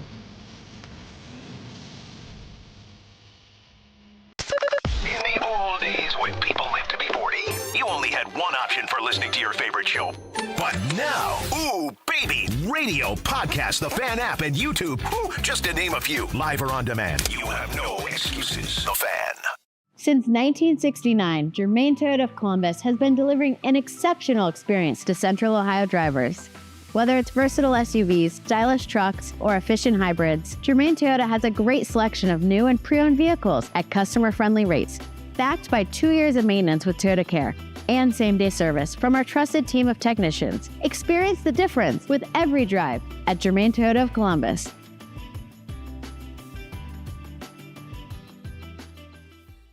What's the best way to make sure you don't miss any of your favorite fan shows? Oh no. Download the Fan app, silly. Ah, damn it, I knew that. App Store, Google Play, or just scream right at your phone. Psst, you can also listen to Buckeye games. Do it now. One man is a national champion, NFL veteran, and local business leader. The other man is Tito. This is Morning Juice. Sponsored by Riverside Bank of Dublin. Here's Bobby and Tito. Isaiah, as you will learn when Bodie is off for, I don't know, a week, 2 weeks, whenever, if he ever comes back, who knows? Bodie's already said that he might not. He might just stay down in Florida after his vacation. It's on the table. It's on the table. It's a possibility. I will ask you, after what we just went through, the mics were off during that break, correct? They were off during the break. Okay, that's a good thing. Your mic is always off during the break. That's fantastic. Make sure mine's always off. That's a good way to look at it here. Bob on The Athletic, Cameron Teague Robinson does a great job there. They ran a survey on how do Ohio State fans feel about 2026. Just like, Would you say you could Steve hear Harvey? the roar of the crowd? Yes, exactly. Okay, yes. Was this like we surveyed 100 people, Steve Harvey? And It's what it is, yes. You can see survey the number of answers on the board. In the first one here, there's only 2 answers on the board. Ryan Day recently said that eliminating the Big Ten title game would make the Michigan rivalry even better. Do you agree or disagree? Bob, how many people, what percentage of Ohio State fans agree with Ryan Day that removing the title game? Hold up. How did they get their selection set of people? Like who? Anybody on the Athletic wanted to go in there and vote. So number one, it had to be someone who subscribes to the Athletic. Correct. So they care about sports. Yep. Number two had to be someone who values digital content and understands how that works. So that may eliminate some of the. You're such a professor sometimes. You take the fun out of it, Bob. I know, but you're taking the fun out of it. It's okay. The There's facts classes are I took a data analytics class when you're getting MBA, like why there's skews in some of these things as to the selection bias of the people you have. I still think, because I think younger people may not care quite as much, but I think people over 50, they're like, if you get rid of the Big Ten championship game and make Michigan the final game again, they would be super juiced about that. But how many of those people subscribe to the Athletic? I don't know, or would vote in this. We'll see, but I still think it's probably 65, 35, 70, 30, eliminate the Big Ten championship game. 76.9% agree with that. 23.1 disagree. That does equal 100 last time I did my math. But so most people agree that eliminating the Big Ten title game makes the Michigan rivalry even better. Which side of the fence are you on there, Bob? Well, wait, hold on. I just had an email pop up. What'd you say? The eliminating the Big Ten title game, making the Michigan rivalry even better. 77% essentially. Okay, which one are you in favor of? Do you think it'd make it better if they got rid of the Big Ten title game more? I do like it being at the end of the season and that being the final thing. Now, here's the problem. We're looking at this under like the current paradigm. If you go to 24 teams, then does it feel as good? And I don't know, because it's the only way you're probably eliminating the conference championship game is by doing something else that may further erode some of that. Right. So I don't know that it's exact one-to-one comparison. And then would you rather move it to like, I don't know, November 1st and always play it then? I don't know. I think that would make it better, but I don't know that if what else we're doing around it is going to have that same impact as well. I still say if we go to 24 teams, get rid of the Big Ten title game, and I would move Michigan game back to October. Put it somewhere in October. I would do that. I hate saying it because You're someone that's a little older than me and more of a traditionalist with this, and that's my argument. So for you to say we should move the Michigan game, like that's not something that you just throw out there. I'd say, like, if it was 24 teams, though, if it goes to 24, I think you have to eliminate conference championship games. It just makes sense on the calendar to do that. And if you're going to go to 24 and you're going to eliminate the title games, that's where I think it makes sense. But I'd rather go back in the Wayback Machine, Bob, keep the Big Ten at 10 teams, and no, Bodie laughed at that, Bob. No, I'm in favor of it. I would rather do that, though. Go back to 10 teams. I like Penn State being in there. Okay, but fine. Let's go to 10 then. Let's pick our 10, though. Go to hell, Purdue. No offense, West Lafayette. How would you grade Ryan Day's performance in 7 years as Ohio State's head coach? A, B, C, D, F. Bob, I will tell you that 0.4% did say D. And I don't know if people in this building voted, people on competing shows. I don't know if we can call them competing shows anymore, but people that voted on that. But I can't see any way in hell anybody who is sensible could say Ryan Day's performance in 7 years is a D. There's no way you could say it's anything less than a B. If you want to argue B, I get that, because the Michigan record wasn't great, and obviously 4 years there. Right. That's a part of it. The guy won a national championship. He's been really good. I bet B is probably the overwhelming answer, I would say. A was by far, Bob, Okay. 81.7%. That's really good then. 98.4 said A or B. Okay. But 81.7% I would have thought was it would A. have been like 60%. Nature's healing. B. It is 60% B and probably like 30% A. Okay, and the fact that's the part that surprised me also, Bob, is the fact that this just now happened as far as the voting goes. After a season when Ohio State, I think people would say, disappointing, but a bad ending to the season. Losing to Indiana and Miami the last two games. It could be disappointing. Yeah, I think that's fair. Disappointing is terrible. Okay, failure is like different. Yeah. Was this season a failure? No. Was it disappointing? Yes. You felt like, hey, they kind of exceeded expectations, changed the bar. You felt like you could maybe win another national championship, and you come up short. That's disappointing. Going 8-4 and not making the playoff, that may have been more in the failure line. Yeah. That's where I would just say, like, I was surprised that B wasn't. Like you, I thought it'd be closer, like a 60-40 or kind of thing. Or I guess 60-40 you couldn't do that because there were still some C's and some idiots said D. But if it may have been like a 60-30 kind of thing versus 81.7 to 16.7. Will Jeremiah Smith or Julian Sayin win the Heisman Trophy? There's three choices here. Neither. Smith wins or Sayin wins. There was no option for a tie. Will Jeremiah Smith, Julian Sayin win the Heisman Trophy? What would you say to that one, Bob, would be the most popular vote on this one? Neither or Smith or Sayin? Neither's the most realistic one just because it's hard to do that. You really think you can go all day long? Right. That's you always look to be satisfied. Smiling. I would say Julian's probably the number one answer. No, it's both satisfied and smiling. You're right. Neither is 65.7. Jeremiah 23.5, Sayin 10.9. Okay. So 34% roughly of the people think that it will be one of the two, and the rest of them say neither. That doesn't surprise me also. I think that's fair. I think so too. If you played out this season 10 times, about 3 times, one of the two would win the Heisman Trophy. I would say so. That seems reasonable. This one, Bob, I loved. What would constitute a successful season for Ohio State? I'll give you the options, not in order because I don't want you to know what the answers are, but there's win a playoff game, there's playoff appearance, Big Ten championship, national title appearance, Big Ten championship, just CFP appearance, win a national championship, just beat Michigan. Those are your options. I got 1, 2, 3, 4, 5, 6 options there. It's a lot of choices. I know, a lot of words. You I probably could have apologize went in for that. order of like how they would happen in the season. You're right. I could have made it easy. Okay, let's do it that way then, Bob. I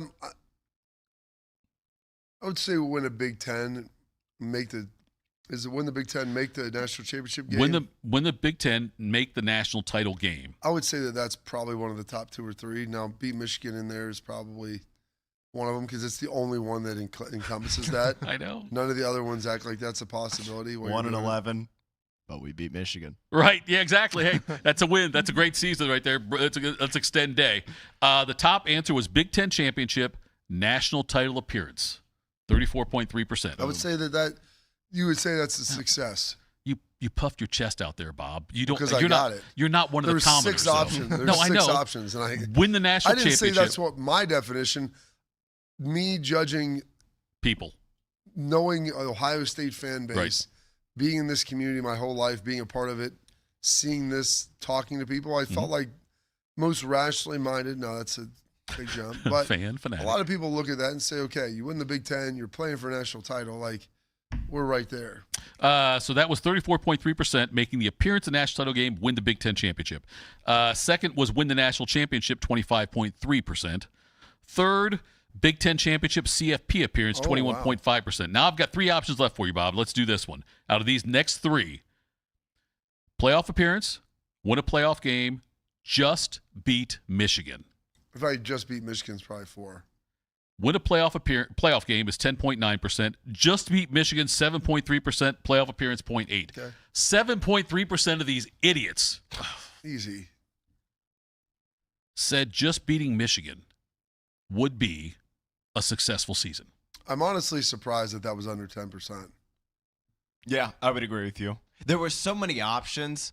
I wonder if it was narrowed down a little bit. Yeah. Where it's like, let's say lose to Michigan but make national title. Yeah. Or beat Michigan, only win one CFP game. Like the one that I don't really understand, if I'm being honest, especially in today's climate, was so win the Big Ten championship, make the CFP 21.5%. Win a playoff game 10.9%. I don't know. I don't understand why you'd rather win the conference than win a playoff game. Right. Now, maybe the thought process is, well, if we win the Big Ten and we get into the CFP, we would win a game, and that's fine. It's the problem with constituting a successful season for OSU in this question is like there's so many variables to it and so many answers that it's hard to narrow it down. So, not gonna put that on Cameron Teague Robinson too much there, but yeah, like if you just to me like win a CFP game is like miles ahead of winning a conference championship anymore.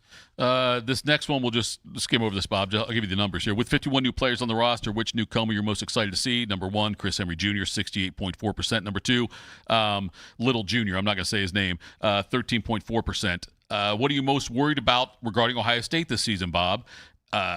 Is it, Arthur Smith, offensive play caller, 8 starters on defense, offensive line, special teams, schedule, defensive line? What do you think people were most worried about? I would say some form of offensive line answer in that. Offensive line, that was the issue last year. 47.3%, replacing 8 stars on defense, 32.6%, followed by Arthur Smith as a play caller. There's another 4.6%. I don't know what it is. The D-line, the schedule, special teams don't really register. Which game are you most excited about? At Indiana is second on the list. What do you think is number 1? Texas, Michigan, or Oregon? I would say Texas. Michigan, number 1, 41.7%, have said they're most excited about that game this year. I guess it's at home. And then Indiana, and then Texas, and then Oregon after that. Iowa rated 0%, so not a single person, I guess, voted that one. Who will win the Big Ten? Ohio State, 71.6%, followed by Oregon, 21.6%, then Indiana. Washington got 0%. Penn State, Iowa, both 0.1%. Michigan, 0.4%. USC, your Lincoln Riley recruiting champion. There we go. Might have been a little bit of bias in that question. It could have been, I guess so, yeah, based on where it was released and it's like you might kind of get that there. Ohio State's regular season record, Bob, anywhere from 8-4 to 12-0. What do you think was the most popular choice there? 11-1.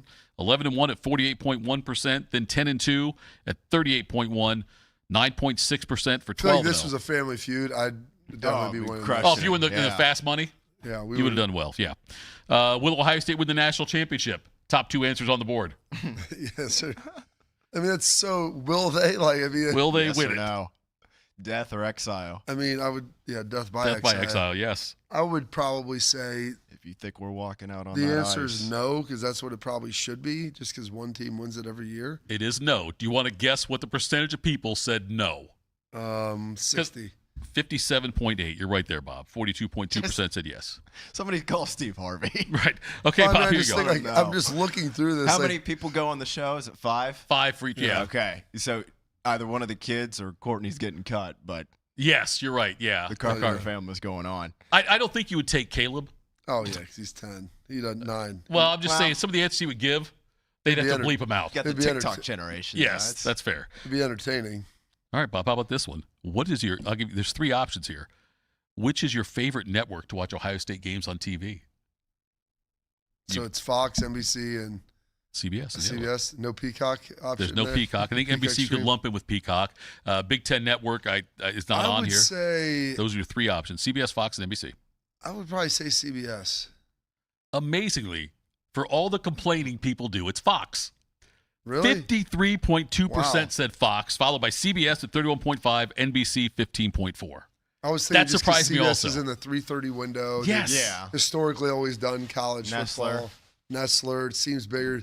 As much as people want to complain about Gus, I figured that that would be a little tighter then. Especially now. Yeah. If you had told me that was the answer 3, 4, 5 years ago. Right. But once again, maybe is this just something that like it's the minority of Twitter of like we see a lot of people complain about stuff on social media and then it's like that's not the vast majority. I mean, I think there's probably a lot of fans that like noon games. If you don't go to the games a lot or whatever and you don't really care about the atmosphere, it's like it's wake your up. first game of the day. It is. Like I'll tell you as a Notre Dame fan who they rarely play noon games. I wish they played a few more.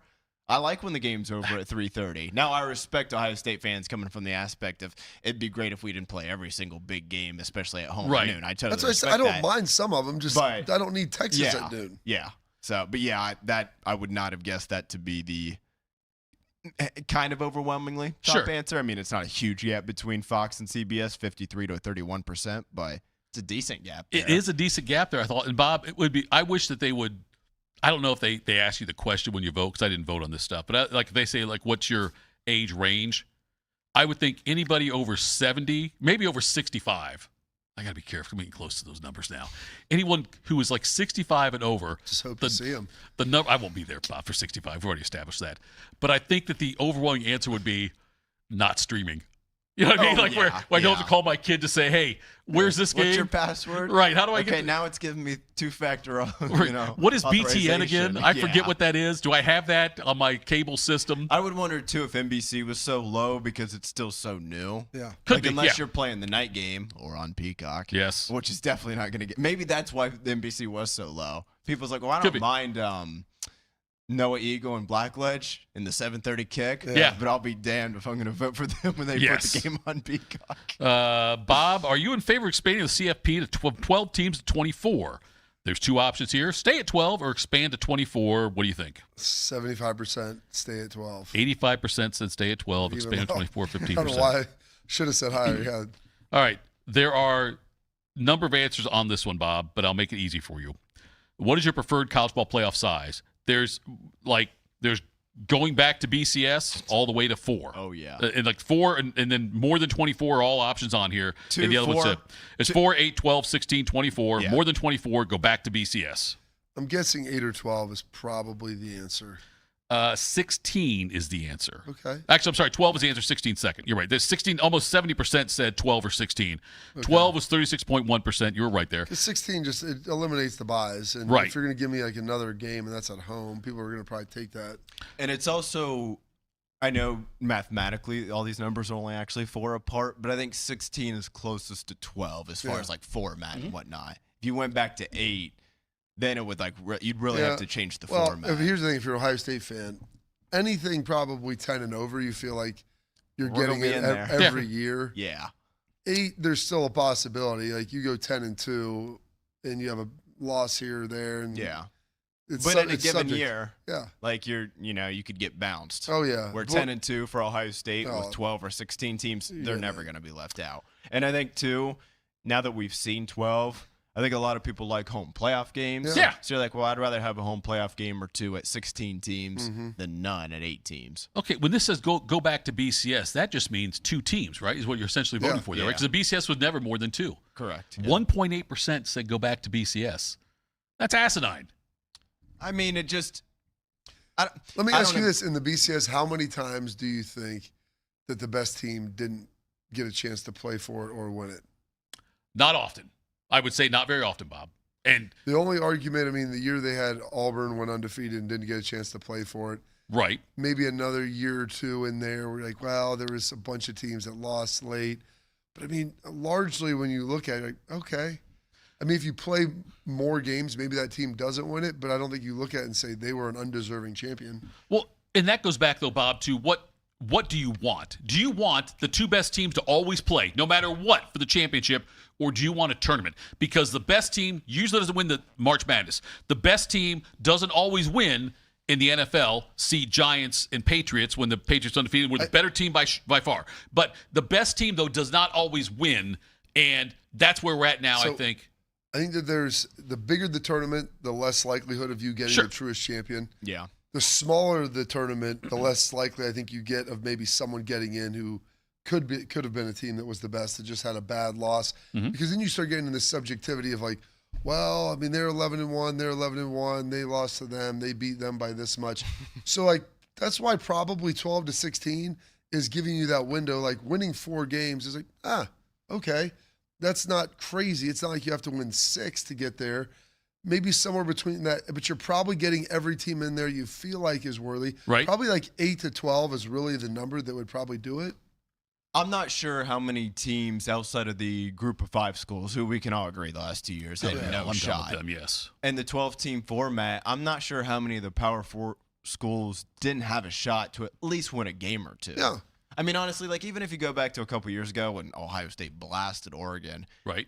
That was more Ohio State just like finding their groove and cranking it up to 10. Oregon wasn't a bad beat them team. earlier They in the were year. 13-0. And Like, they beat them earlier in the season. Now, clock was a big issue there. The one thing I would say though is Tito, you said, what do you want? Tournament versus just like what you said, best two teams. Best two teams, BCS. I would also kind of add a third option as what do you want? And I think in there people would say regular season mattering more again. That's probably fair. But I think if you're saying you want to go back to the BCS, which I don't necessarily agree with, but I can see where you get to that spot of I want week 2 Ohio State, Texas to be for all the marbles, and the loser is cooked, and the winner you're celebrating on Sunday morning like you just won the national championship. Okay, let's go around the room again. BCS era. Oh, God. Bodie wasn't even alive in the BCS era. Bob and I were doing this. I was alive. Well, you weren't. Don't remember anyway. all of it. Okay. Isaiah's You younger watched that than me. 2012 game, probably. All Yes, right, I did, let's Bob. do this then. I just would like to point out 28-0 halftime. After that, though, dead even 14-14 in the second half. That's fair. Once we found our look, Kenny Yes. Brian Kelly should have came out and said, "Listen, analytically, once we found our footing, right, yes. the second half was dead even." Yeah. If this game goes 6 quarters, Notre Dame's yes, we might have been onto something. But you there. would take it though, based on the results since the fact you got Marcus Freeman there now versus having heck to bring yeah. Brian I Kelly. still would have taken that year. Oh, I don't know. think that's the thing is like Kelly's got a I would statue ask if you they guys, win that you game. go back. I'd take the national. No. Oh, are you saying I wouldn't take a national championship? I'm just to have saying Marcus Freeman? if I gave you right now, what would have happened with Brian Kelly winning that title? He would have been in Lou Holtz. He would have been on the Mount Rushmore. Yes, he would. He would have been my Mount Rushmore, Tito. Come on. You'd be saying man. family. Yes, I You'd be doing would. that. Marcus, you're in better shape now. But I think, I still would have taken the loss, though. Anyway. Yeah. Do you guys watch more football now in the playoff era? More college football in December and January than you did before the expanded playoffs? I would say it's pretty similar. You think it's similar? Look, man, I'm a college football junkie. Yeah. It's so far and away my favorite sport. But, like, I could probably, I mean, maybe not to, like, down to the point total, but if you, like, mention the 2009 Sugar Bowl, and if you, like, gave me the team, I could probably get you pretty close on a score. See, because, like, that, yeah. so to me, and, like, so if you add the BCS games in, what we now call the New Year's Six Bowls, like, I watched all those games. Oh, so, yeah, you know? I'm with you. Did I watch every You don't think you 6 watched and more, 6 Bob? bowl game team matchup? Maybe not. But the way I watch the CFP now, I used to watch. It just used to be the BCS games. Okay. I would watch all the New Year's Day 6 games. And I'd watch probably more bowl games. Yep. To tell you the truth. That's what I was going to say. Is more the bowl bowl games? games. I would have done more bowl games, but during the regular season, it's still the exact same to me. Right. The only thing is because it's expanded, there are more teams that are Don't be in honest. the hunt. Like the 2 games, the JMU game, and who else got in last year? Tulane against Ole Miss. Yeah. I mean, those games I kind of cut out at halftime. Yeah. But Now, I on think the you would have too on the opposite bowl game. If there was a side- bowl game, though, you would have done the same thing. Yeah. Probably. Yeah. Yeah. And to piggyback on Isaiah's point, there are times in each of the last 2 seasons where late in the year, there's a 9-2 team facing a 9-2 team. Right. And it's like, oh, like this game means more. Playoff implications, yeah. Right. Yeah. This game But does it's mean like more. before it was like, it's just maybe winner goes to the Sugar Bowl, which, I don't know, 15 years ago we still did care about. But so I think there's a balance there. I think just once again it gets back to we're still in that pretty decent balance, 12, Right. 16. The Right. scales are actually pretty even on both sides. Yeah. Once you start pushing to 24, it just is going to be so lopsided. And nobody in my liked my opinion. 20 idea, Bob. My 20 idea, I I like think it more still. than 24. I like 20 more than 16, but I like 20 more than 24 also.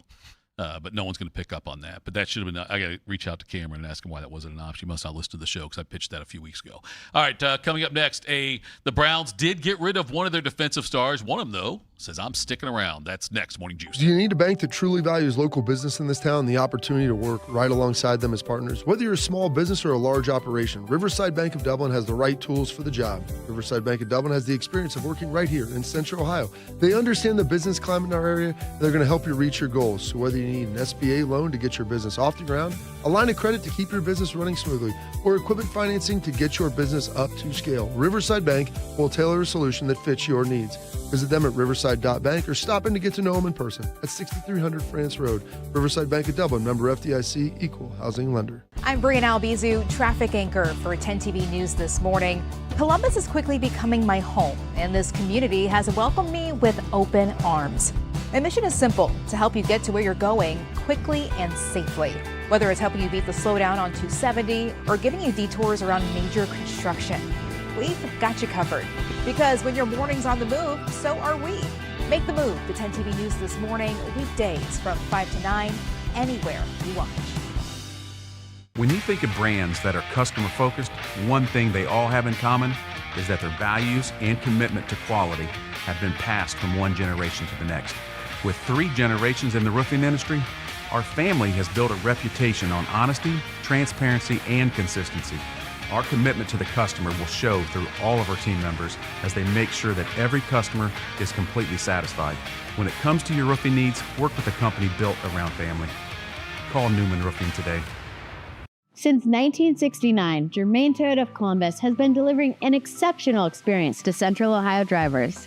Whether it's versatile SUVs, stylish trucks, or efficient hybrids, Germain Toyota has a great selection of new and pre-owned vehicles at customer-friendly rates, backed by 2 years of maintenance with Toyota Care and same-day service from our trusted team of technicians. Experience the difference with every drive at Germain Toyota of Columbus.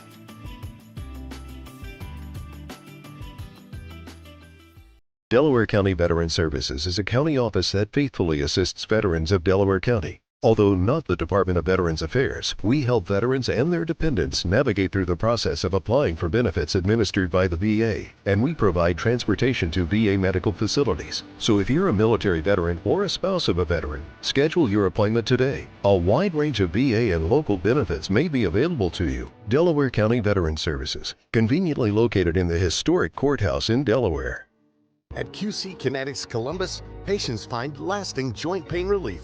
Regenerative treatments help repair damaged tissue. No surgery, downtime, or steroids. So after I got done playing football, I still like to work out, go do all of the activities that I love so much. And unfortunately, I started having a little bit of pain in my knee. That's when I went and saw my friends at QC Kinetics. We were able to go in there, get the consultation, get treated, and now my knees, well, they're as good as new. Call QC Kinetics today for your free consultation. Better starts here. We built a brand new studio just for Bobby, and Tito has already ruined it just by being here. I'm pregnant. This is Morning Juice. Morning Juice. Bob, we got breaking news handed to us by Fish. Yep. Dom Taberry announces retirement from a full-time role after 45 years. The Dominator, what we call him now, I guess now he's about the godfather of Columbus, Central Ohio sports. He is going to step away, and he's still going to be around in football season.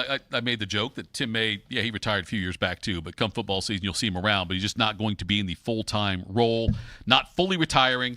He will still be at the forefront of the Buckeye football coverage when the season kicks off in September. Continue working on the High State Coaches Show and keep doing his the Partying with 10 TV on Maria's Message, teaching teens about the dangers of distracted driving. So well-deserved, Dom Taberry. Stepping away a little bit, spending more time with his wife and their grandchildren. Oh, yeah, it's been something they've been working on, trying to figure out that exit ramp of how that's going to work and what it's going to look like. And hopefully, because I know he wanted to stay involved and be able to, do some things.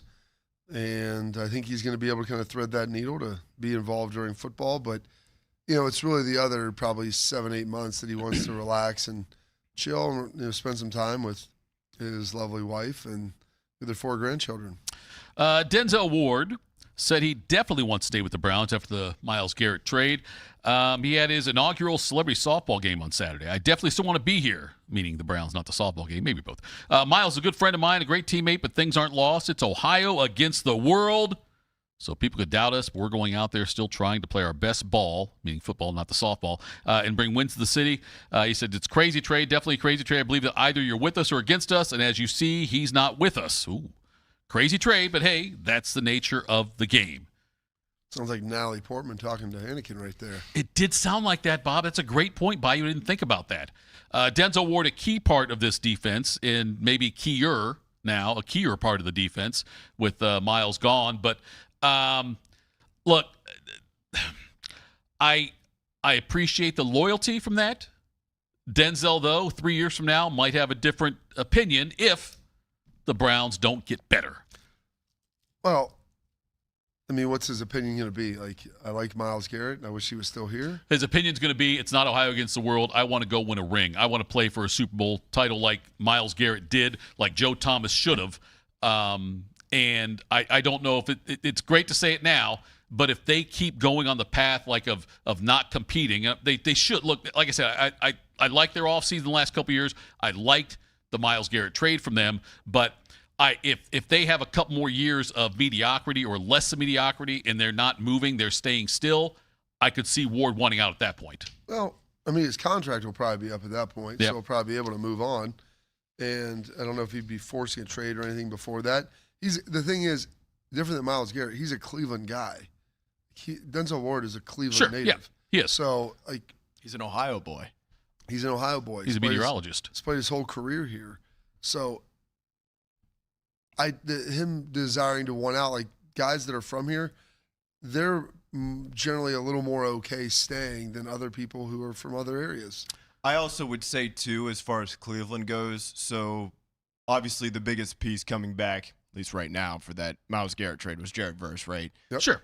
Whatever the drop-off is between Garrett and Verse, there's a gap, but it's not massive. I went back and looked last night, was just looking at this, the research. I see a yellow pad. Yeah, there you go. Last 5 years, Pro Bowl corners to get traded, outside of McDuffie, who did just go for a first-round pick plus others, but he's 5 years younger than Denzel Ward is. Right. I mean, it's Stephon Gilmore for a 6th-rounder. Stephon Gilmore again to your Dallas Cowboys for a 5th-rounder. He got traded back-to-back off seasons. Jalen Ramsey got traded twice a couple times for a 3rd-rounder. Marshawn Lattimore, also 3rd and a 4th and 5th. Are also the 3rd, 4th, and 6th round pick. I mean, it's the return. Whatever Cleveland was going to get as a return, wasn't going to help them this year. I mean, that was part of Dallas's huge problem last year. It's like, let's trade Micah Parsons. We'll get 2 first-round picks. Well, how does that help you win this year when your defense already was going to be bad? So Verse helps Cleveland this year. Any picks you would get in a Denzel Ward trade isn't helping you till next spring and then next fall. But then second off, too, it's like, wouldn't you rather just keep Ward for 2 more years at his price rather than get a 3rd and a 4th, maybe a 2nd, maybe a 2nd, maybe. And look, maybe if you get to Halloween and you're 1-7 and he's someone having a offers great you year, a 2nd, and somebody says, "Hey, we could use a corner help," and Kansas City throws you a 2nd-round pick because they have to replace McDuffie, then you cross that bridge when you get there. But right now, I think you owe it to your roster, what I think is a pretty talented one outside of maybe the most important position, unfortunately. Other than that, though. Right. But I think you owe it to your roster, and if Ward wants to be there, then. And Ward. And the other thing too is Ward is a good locker room guy. He's a culture guy. He's someone that can help set the table. And so as you get younger, you need to make sure you have veteran players in there who can still help guide and shepherd some of the young players. And that's the problem. Everyone's like, just get young as possible. Like, well, then who's leading whom here? Yeah. There's that was always the issue in Philly. I mean, switching sports a little bit, but like, you think San Antonio games 1 and 2 could have used, and I know they got Fox, but maybe one more guy to just like settle things down. Yeah. Like it's kind of a pretty big reason why New York's up 2-1 right now in the series. And you mentioned the Denzel Ward. Yes, Cleveland guy wants to win in Cleveland. There's been a lot of guys. Some guys come through and they've wanted to be part of the winning team. Though when they do make the switch and they do become a successful franchise overall consistently again. One of the other guys who wanted to win in Cleveland was Baker Mayfield. And Mayfield is saying that his contract talks with Tampa Bay are not going anywhere. Bring him back. This is what he said. They're anywhere close to what we were thinking. It's time to get something done long term. He's also, once training camp starts, once he gets into, he's not going to negotiate after that. He said, obviously, yes, I'd love to have a long-term deal done, but they know my deadline. As soon as training camp starts, we're not doing any contract stuff. It's all ball. It's not up to me when that gets done, when it gets done by. So hopefully before that. If not, still going to have a good year. We'd love to be here long-term. As of right now, that's not exactly the case, but I'm under contract for 2026. Baker Mayfield. He's had success in Tampa. The Browns would probably love to have had the last several years of Baker Mayfield in Cleveland versus what they've dealt with the quarterback position. You think? Is Tampa Bay smart to give to whatever it takes to sign Baker Mayfield long term? Well, whatever it takes is a big, like the Avengers. Yes. Well, sure. We don't know the number on that, but I'm saying like if he wants to be paid like a top 7 quarterback. Yeah, I don't know if I could get there all the way. Like, I'll give you top 10 money. You're a little older, and maybe somewhere 5 to 10. You said top 7, and that falls in that range. What does that look like though? But we're not resetting the market with you. I think Baker's really good. He does have some limitations, and that's why the Browns moved on from him and tried to get Deshaun Watson, because you have to make the decision: are you going to go that heavy into this guy? And with him, like, can you win a Super Bowl with him? I think you can. I don't know that you're winning a Super Bowl ultimately because of him. Yeah. And so that's where the delineation for me, being a 5 to 10 guy versus like a top 5 reset the market guy, that's where that changes. Okay, go ahead. I think Sam Darnold winning a Super Bowl last year always changes expectations a little bit as to like what you can accomplish. And I'd say Baker's in that same draft Darnold. class. Yeah. Yeah, they are. Yeah. That's right. I forgot about that. And they went to the 2 best franchises that have drafted quarterbacks over the last 50 years. The Jets, Jets, and the Cleveland Browns. If only the Bears had a pick in that draft for a quarterback. Well, they took old North Carolina boy a year before that. Oh, yeah. Trubisky. Yep. So, Maserati Smart. Mitch. Yes. But as far as if you go back, still though, as much as maybe the game's changed a little bit and it's more quarterback friendly, you go look at the last handful of years. It's Mahomes, even Jalen Hurts, Tom Brady still winning the Super Bowls. It's still like Darnold is still a pretty clear outlier. Do you think if Baker comes back, he'll move back into the stadium? I would love that. Yes. How is that gonna work if they tore it down? Oh, that's fair. You know, he actually could buy the stadium, and he could host parties and things like that. And they don't tear this down. Brook Park Baker. Right. You know, we got plenty. We don't need to dome it. We're good. Okay. Dak Prescott, 2025, $60 million. Okay. At number 2, there's a 4-way tie for second. Ooh. How much is that per playoff win? That's fantastic. 30. Allen, Burrow, Trevor Lawrence, and Jay Love all made $55 million. Say that list one more time. Josh Allen, Joe Burrow, Trevor Lawrence, Jordan Love. Okay. All at $55 million. That's your top 5 right there. Yeah. At 6 was Tua at 53.1. Whoops. Good for him. Okay. 7, Goff and Purdy, both at 53. Sounds about right. Okay, so 9th was Herbert, 52.5. 10th was Lamar at 52. Would you give Baker Mayfield an average of $52 million a year to put him in that top 10? I wouldn't, but that's what that number looks like. Yeah. That is. I think you could go to 50. Okay. Take him 4 years, $200 million. I think you'd be like, you know what? We'll guarantee 3 of it, dude. Yeah, and once again, too, if you're Tampa Bay and you're in a situation where it's like, okay, so if we're gonna move on from him, then what? Yeah. You know who would love to have Baker Mayfield right now? The Atlanta Falcons. Oh yeah. And you just read Tua's name there. Yep. You know who else would love to have him? Like before the Saints, before Shuck, Shuck started playing better, but I mean, there's still some uncertainty there. It's not perfect, but it's a slippery slope of trying to find the next guy. Look at the Minnesota Vikings. They would love to have Baker Mayfield. In fact, they had Sam Darnold and said, we're good. We got old 9 guy, J.J. McCarthy. But that comes down to the calculus that they were making. We drafted J.J. McCarthy. Should we really pay Sam Darnold this much money? And he was the 4th overall pick. Like he had a lot of talent. Baker was the number 1 overall pick. So there's talent there, but he's not the tallest guy. He's got a little attitude. I mean, in a good way, but like those things they're all just part of his story and what you've got to figure out. And I don't know. Like I said, you can't pay him top 5 money. And so if he wants $60 million, we're not getting there. So I'll give you 50. Like we'll go 4 years, $200 million. We'll guarantee 160 of it. Like that should feel pretty good. Yeah. Baker was 19th last year at $33.3 million. I'll give you the guys after Lamar Jackson outside the top 10. Hurts, Kyler Murray, Deshaun Watson, Kirk Cousins, Patty Mahomes, Stafford, Geno Smith, Sam Darnold.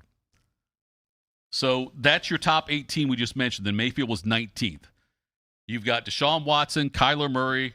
What else do we have in there? Tua making more. Stafford and Mahomes. I was going to say, he has a few guys that he's clearly better than, and then there's a couple that he's clearly not better than. But some of that too probably is just Mahomes took that long-term deal and just that's going to work out pretty well for him and Kansas City. But ultimately, I think some of those guys though was probably just like timing, right, when they got the deal. But yeah, I think what you said, Carp, 4 years, 200, guarantee, 3/4 of it, give or take. You're a quarterback for the next 3 years. If not, it's going to be painful for us. Yeah. You know what? In 2 years, if you're playing really well, we tag you another year on there or something. And I don't know if you're Baker, you want to go anywhere else either. I mean, he's like, he's been there a few years now, played well, got really some pretty good weapons. Yes. Like I know Mike Evans left in free agency, but you still got Igboka, who just had a heck of a rookie season. You still got Chris Godwin there. Yeah. So. Do you need a bank that truly values local business in this town, the opportunity to work alongside them as partners, whether you're a small business or a large operation? Riverside Bank of Dublin has the right tools for the job. Riverside Bank of Dublin has the experience of working right here in Central Ohio. They understand the business climate in our area.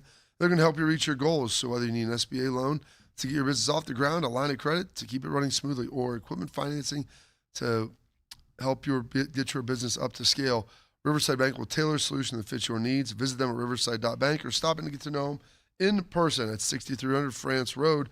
Riverside Bank of Dublin, member FDIC, equal housing lender. George O'Leary went undefeated at Notre Dame, Bob. Mike Price, undefeated at Alabama. The last and only Blue Jackets coach to go undefeated. Might be finding a new home. We'll talk about that next. Tell you what's got us juiced. Morning Juice. At QC Kinetics Columbus, patients find lasting joint pain relief. Regenerative treatments help repair damaged tissue. No surgery, downtime, or steroids. Knee pain's something I lived with since the big game. And I'm all over surgeries. That's how I found QC Kinetics. I was able to get in, see the doctors, do the treatment, and get my knee feeling basically brand new. I can work out, run, most importantly, chase my son around the house and the yard, and do my job without any pain. Call QC Kinetics today for your free consultation. Better starts here. I'm Tracy Townsend, anchor at 10 TV News This Morning. This community is my home, and it means everything to me. I care deeply about the stories we bring you each day, especially the ones that truly impact your life, from women's health and advocacy to the decisions happening at the State House. My goal is simple: help you feel informed and connected, because when news moves fast, you need a team that moves with you. Make the move to 10 TV News This Morning, weekdays from 5 to 9, anywhere you watch. Delaware County Veterans Services is ready to help you access VA benefits, emergency financial assistance, dental and medical grants, transportation, and more. Give Delaware County Veterans Services a call, 740-833-2010 to schedule an appointment. Since 1969, Germain Toyota of Columbus has been delivering an exceptional experience to Central Ohio drivers. Whether it's versatile SUVs, stylish trucks, or efficient hybrids, Germain Toyota has a great selection of new and pre-owned vehicles at customer-friendly rates, backed by 2 years of maintenance with Toyota Care and same-day service from our trusted team of technicians. Experience the difference with every drive at Germain Toyota of Columbus.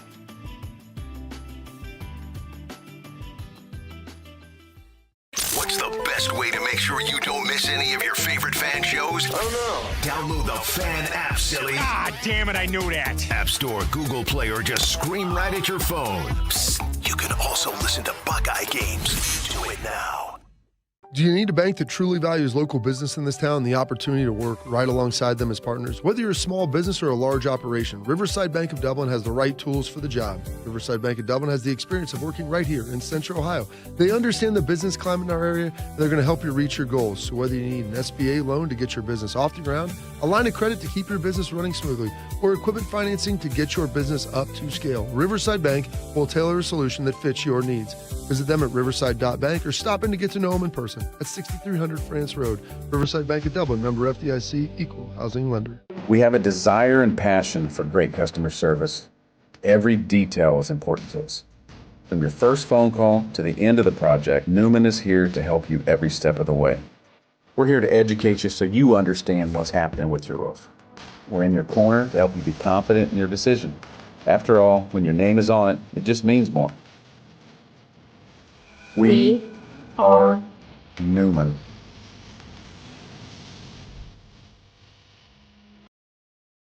We built a brand new studio just for Bobby, and Tito has already ruined it just by being here. I'm pregnant. This is Morning Juice.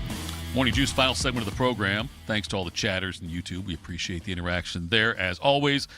Mike Babcock, who was briefly head coach of the Columbus Blue Jackets, is the bully. Edmonton Oilers are talking to him about being their next head coach, and they are in consultation with the NHL Players Association to see if there are any objections from the NHL team. They're doing that athletic survey with the players. We should do that also. Babcock hasn't coached an NHL game since 2019. November 2019, which means he was fired very early in the season there, Bob, some obviously. Guys' cell phones and look through them, apparently. 2023, he resigned 2 months after allegations surfaced on the Spittin' Chicklets podcast that he asked players to share personal photos on their phones with him. Now, we've had a lot of talk about Sorsby. Yeah. We've talked a lot in the past about Deshaun Watson and some of the things that Deshaun Watson did. In the grand scheme How about of put things. this on the poll? Who would you rather have as your quarterback, Sorsby or Deshaun Watson? That's fair. For the Browns. Yeah. That's fair. I would want to know the Isaiah's a Browns fan. Ask him. the demographics of the voting. Like, is it old, young, men, women, whatever? Men, women might be a little. That might be a little different on that. I'm guessing on that one. Isaiah, who would you rather have as your quarterback, Deshaun Watson, Brendon Sorsby? I think I would use a supplemental draft pick on Brendon Sorsby right now. Which round would you? How high? I would in the use draft? a second. You'd use a second. I would not use a first. But Babcock's thing, Bob. Now, if it's just he asked to see personal photos, in the grand scheme of things, that's pretty small on the scale. I don't think it was just an ask. I think it was kind of like, give me your phone. I mean, could have been that too. Yes. The way that it's framed is a big part of it. And by the way, why as a grown man do you need to look through my phone? You don't. Why does a grown soccer coach need to scratch his armpit and sniff it? I don't know, but they do things like that. There was was he Italian or German? Do you remember the coach that did that? He would. It's in recent. No, it's in recent. You can be a weirdo. You just can't infringe upon my rights as a human. Fair. I don't think that, and I don't know if he forced anybody to. I think he did ask to. I think that was the insinuation. Sure it was. Yes, that he was absolutely. He wanted to see your personal photos. And yes, that is wrong. Yes, he shouldn't have done that. In the grand scheme of things, is it even appropriate to ask for that, though? Well, if you want to scratch your armpit and smell it, dude, that's fine. Go live your life. Right. It doesn't impact me. But if you want to scratch your armpit and make me smell it, then that's different. There's different. That's fair. Do you think or scratch my armpit and smell it yourself? Fool me once, shame on me. Fool me twice, strike three. Won't get fooled whatever it's again. gonna be. All right, let's. Would you think Babcock coaches get in the NHL? The fact that they are going down this road and then they ultimately say, we're going to consult with the NHLPA on top of it. Right. It's a bad idea, but then why are you doing this? After this already happened the first time. Literally this happened a year ago. But you're good. Oh, we're going to do our due diligence. The due diligence has been done. The players are not going to feel good about it. So do you need to really ask the NHLPA to see if they will? And are you telling me there's not a single candidate better? There's not anybody better. Here's also part of the problem for them is they just watched Vegas fire their coach with 10 games left. Right. And they're 2 wins away from a Stanley Cup final or a Stanley Cup hoisting. Yeah. Right. Winning the championship. So in Torts, I would put him in kind of the Babcock category from a coaching perspective, more old school, tough on guys. He ain't asking for your phones, and he's not that. But some guys may not necessarily always love that style, but they're going to go. That game Saturday night was amazing. They win this thing. Yeah. Is it tonight they play? Tonight, yes. Yep. They win Game tonight, 4 man. tonight. You go up 3-1. I mean, I'm not saying put it in the books. Right. Print the T-shirts, but it's pretty close. All right, let's tell people there what's got us juiced, Isaiah. What's got you juiced? Sponsored by Newman Roofing. For all your roofing, gutter, or siding needs, call Newman Roofing today at 614-NEW-ROOF or visit online at newmanroofing.com. It's a Tuesday. That means we hear what Schlegs has to say first. The other day, I'm at the old Rural King, going in there picking some chainsaw blades that I had sharpened. random cart sitting right there. So I park right by it, and what do? I roll that son of a buck in there. Do I need a cart? No, but it's the right thing to do. It's the right thing to do, Bob. It is. We used to sit at our old studio and just watch people just leave carts everywhere in that so Kroger good. parking lot. Right, yeah. I wish I had a sniper rifle. I could shoot. It's exactly. I wouldn't want to kill him, but I would want to maim him Just a little bit. carved out a chunk of the window there and just pick them off one by one. That's not extreme at all, Bob. The fact that I suggested injuring Brendon Sorsby, and I got side-eyed from all you guys, and you want to sniper people in the parking lot. Listen, if you're going to leave your cart out, I would say that's worse than betting on your team. That's a poll that's question. fair. Are we in charge of polls? Yeah. Well, What's not worse? anymore. What's worse? Snipering people who don't put their cards back or betting on your sport? All right, guys. What has me juiced is learning about 10 minutes ago that Isaiah is about a season and change behind me in Game of Thrones. I haven't gotten the chance to dive back into Season 8 yet, but I do plan on doing that today. I was going to last night, and it was about 7:30, and I'm like, well, this episode's an hour and a half, and by the time I finish, I'll miss a little bit too much of the NBA game, and I did want to watch the first half there and before I went to bed. So it was just about the Spurs winning too. I don't really care who wins too much. I don't have a huge dog in the fight, but games 5, 6, and 7 are like this week and into next week, and I'll be able to stay up late and watch it. So I'm really hoping. I was glad to see San Antonio win Game 3, and then I'm kind of hoping they win Game 4 to at least push this to a longer series. And Isaiah, I'm curious. So what season and episode are we on there for you? I'm on season 6. I think we're on episode 4. Okay. So early days in season 6. Okay. We just had Cersei do the Walk of Shame. Oh, It just Walk happened. of Atonement. Yes. Shame. That's great. Shame. Yeah, that was quite the scene there for her. Tough situation there, but that all has me juiced, guys. I don't know who I'm kicking it to. Isaiah. All right, go ahead, Isaiah. What has you juiced, sir? See, this is like a half and half. What has me juiced is like right now I'm getting like 50% of the television rights in my house, but we've recently kind of figured it out. So it has me juiced a little bit because before Love Island just started. Right. And my fiance is big into Love Island. So she's been watching that every single night. We finally figured out that I also get an hour of TV time just before Love Island starts. So that's where I've been watching my Game of Thrones. And then also yesterday, we do a nightly walk, and we figured out that the pool in the apartment complex behind my house has opened up. So I'm excited to be able to jump the fence and head over there coming up this weekend. So that'll be a good pool weekend for me.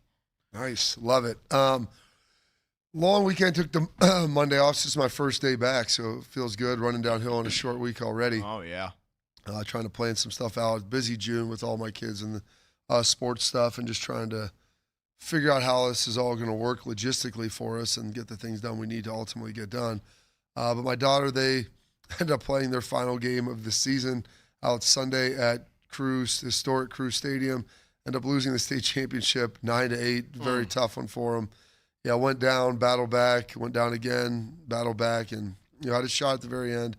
Unfortunately, didn't come away with it, and then they ultimately lost. And it was tough. They had their banquet last night. It's just hard. They've been to three.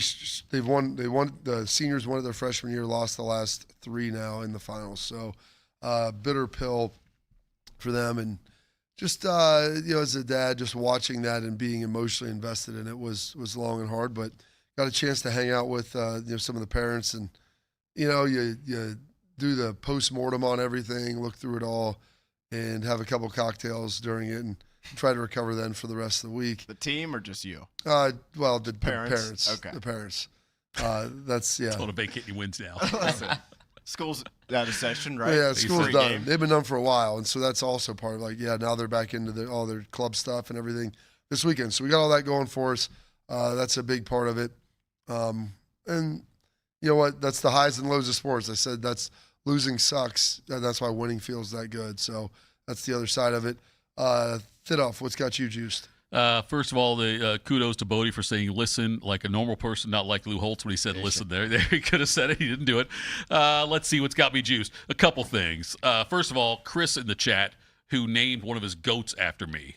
Now, so when he's in the chat and says something, I'm not sure if he's talking about me or the goat. But he did say Tito the goat is still a pain, loud and crying all the time. I think it's because of the name, LOL. Yeah, is that Tito the goat or Tito, comma? Exactly. The goat? That's the part. Like, I had to read it twice because I wondered if I was whining too much today. I think he is referring to the goat. And what's more surprising to you, Isaiah, that somebody named a goat after me or that the GOAT is a female. I would say that somebody named a GOAT after you. That's true. But I feel honored. I feel honored by that. I'm glad that Chris, I may have to make a trip out there and get my picture taken with Tito, the GOAT. Also, Bob, I learned something about myself this weekend.